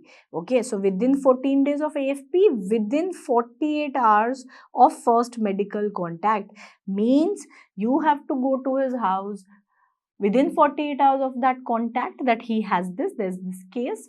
You take 2 samples 24 hours apart and it should reach the lab in 72 hours. Okay, and while you bring it back, you have to maintain a cold chain, that is 2 to 8 degrees Celsius. So that's reverse cold chain. Okay, so what are the numbers? 2 stool samples within 48 hours, within 14 days of his attack, and because after that he won't shed that in the stool, right? And it should reach lab in 72 hours. So this is also volatile, like put this and revise this. And you also have to do a residual paralysis check at 60 days. This can be asked. Indicators that your program is running well. You should detect at least one acute flaccid paralysis case per 1 lakh population in a year in age less than 15. And the adequate stool sample reaching the lab should be in more than 80%, and residual paralysis check should be done in more than 80% of the cases. Alright, so these are your operational indicators. So now we are beginning with vaccines and immunization. So we are going to be clubbing all the data from pediatrics, PSM right here. So super important, minimum one, you get more than one questions most of the times from this topic. So very, very important. We start off with the most basic thing, that is the national immunization schedule, which you should know everything about. So what are the vaccines given at birth? We give BCG, OPV0 and Hep B0. So these are called as the 0 doses, meaning they are the birth doses. BCG is the only one vaccine that we give, right? So if this is not given at birth, this BCG can be given till 1 year. I'll tell you that. But OPV0 and Hep B0, if the 0th dose is not given, so OPV0 dose should be given within the first 15 days. After that, don't give this dose. So for the first 15 days, this can be given. Hep B0 can be given within 24 hours, right? Because this is only to prevent the perinatal transmission that may have happened. Okay, so 3 birth vaccines, Hep B, OPV are 0 doses and BCG being the main one. Then 6, 10, 14 are the heavy duty vaccine, timelines that we need to remember. So let's break it down. What are constant to all 3? Pentavalent. What does pentavalent include? It's DPT, Hib and Hep B, right? So in pentavalent, you are giving the DPT vaccine plus hepatitis B and Haemophilus influenza B. So those are penta. Along with that, you are going to give rota, and then you remember 2 polio, OPV and fractional IPV. So 3 which are constant to all 3 are going to be penta, rota and OPV. RO, rota, RO. And when you give penta, it's a very painful vaccine. So bachcha rota hai. So you can remember penta and bachcha rota hai, RO, OPV. That's done. Then 2. FIPV1 and FIPV2. Here you give a break at 10 weeks. Same with PCV1 and 2, you give a break at 10 weeks. So 2 vaccines, यहाँ पे 10 weeks पे break है. So FIPV and pneumococcal. Both of these now are going to return at 9 months. So you can see PCV booster and FIPV3. So whatever we skipped at 10 weeks, we are repeating at 9 months. So that finishes off this one chapter.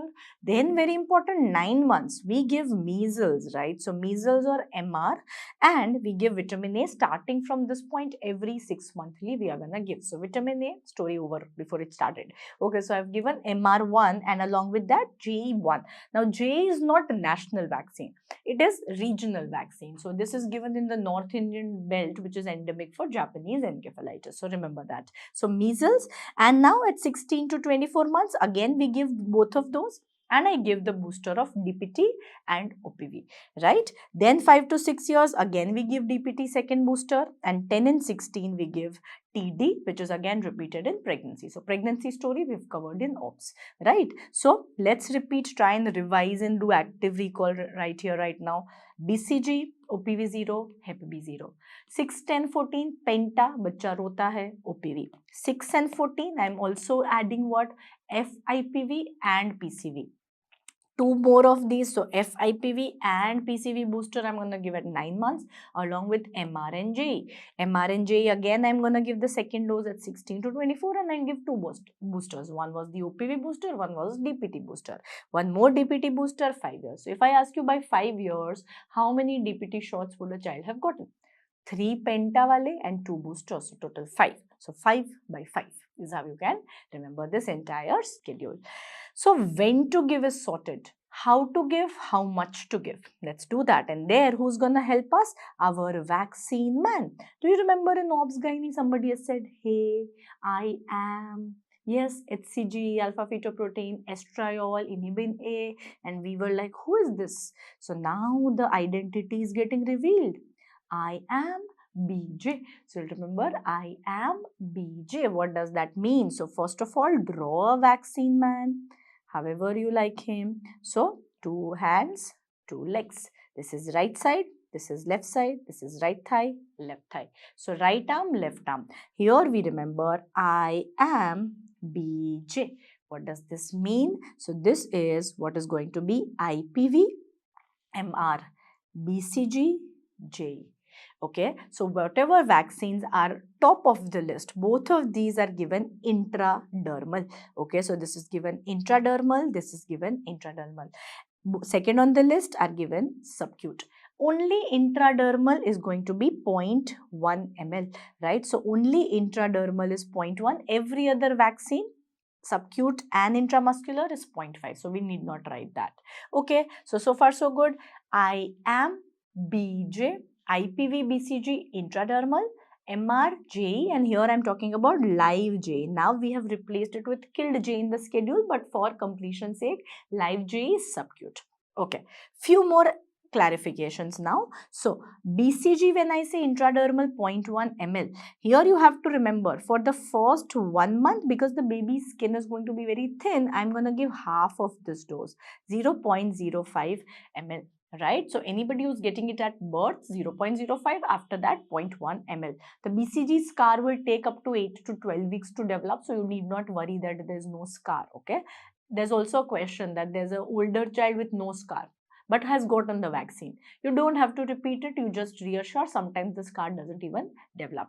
Okay, so what BCG is helpful against primarily, it gives a 50% protection against pulmonary TB, but it protects 80% against disseminated systemic TB. So the main role of BCG vaccine is essentially to protect against disseminated TB. So that feels a little relevant to tell you.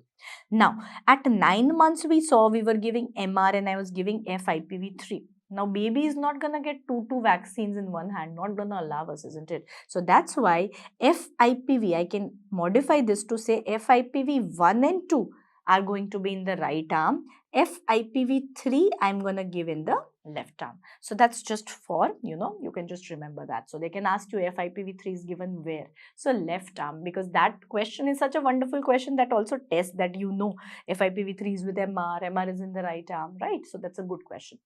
All the intramuscular vaccines are in the left thigh, mainly pentavalent. right? So pentavalent, and now we have JE killed, which is given as intramuscular route. Again, both of these 0.5 ml. Right thigh is for pneumococcal conjugate vaccine, which is again intramuscular. Okay, so you give 90-degree perpendicular intramuscular injection. Then we go to oral vaccine. So what are the oral vaccines? So one, rotavirus, then we have OPV, and we have vitamin A. Rotavirus 5 drops, OPV 2 drops. You must have heard do bunde zindagi ki, that's for OPV. Vitamin A. So now let's discuss vitamin A. It's given through a spoon which has two markings.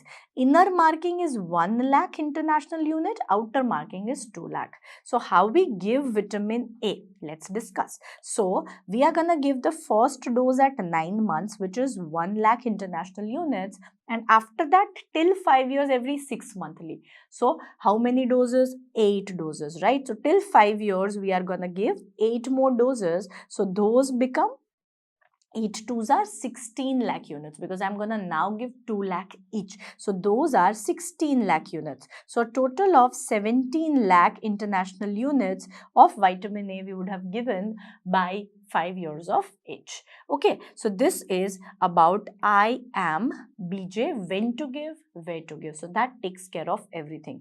The order of injection, first you will give oral because that's easy to give, child won't cry. Intradermal next, then intramuscular, then pentavalent. We are giving the one that hurts the most the last, because after that child will hate your guts, right? So first is oral, then intradermal requires good technique and patience, so we want the child to not be crying, then IM, and other pentavalent. Okay, so this is the order. Then let's talk about few points now, very very important.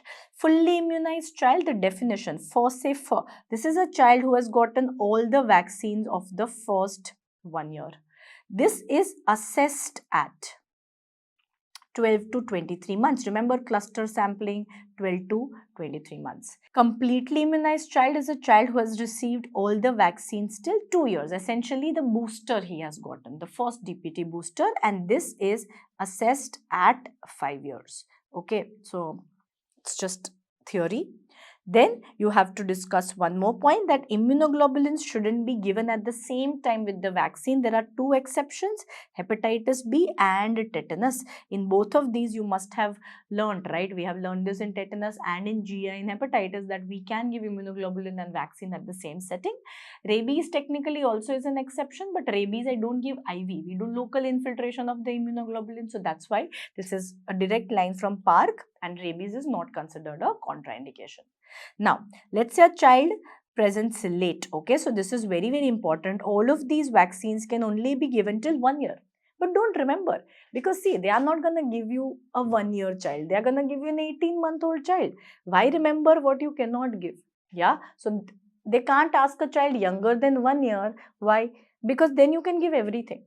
So they can only ask more than 1 year. So I can't give them. So why remember? So you remember this. Okay. So you can give MR, vitamin A and OPV till 5 years. HIB 6 years. DTP 7. J 15 years. And DT and TT is till any age. Okay, so this is important. There is a recent update in JE. Now they say it can only be given till 2 years, but I want you to remember both versions, because this is not in any textbook as such. Updates, right? So remember both. Okay, so this is what we need to remember about delayed immunization. Then very very important, mission Indradhanush. This is the umbrella program under which we have all the vaccination related stuff. So they can ask you how many diseases does it protect against. So again, think of all the vaccines, take a chance to revise all the vaccines. So BCG, pentavalent. Pentavalent in itself is what all? DPT, Hep B and HIB. Then what all? Rota. Can I say polio, OPV, IPV gets done together. Pneumococcal conjugate vaccine, and measles and rubella. So I'm writing J aside because this is not national, this is regional. So how many diseases? This is 1. TB, 2, 3, 4, 5, 6, 7, 8, 9, 10, 11. So this is how you will count. So 11 national diseases plus 1 disease regional, so Indradhanush protects against 12 diseases. So if you have to choose the best answer, 12. If that's not there, 11. So nationwide likh rahe hain, then 11. Overall likh rahe hain, then 12. Alright, so this is about the diseases. Then we have this even network, so they can give you this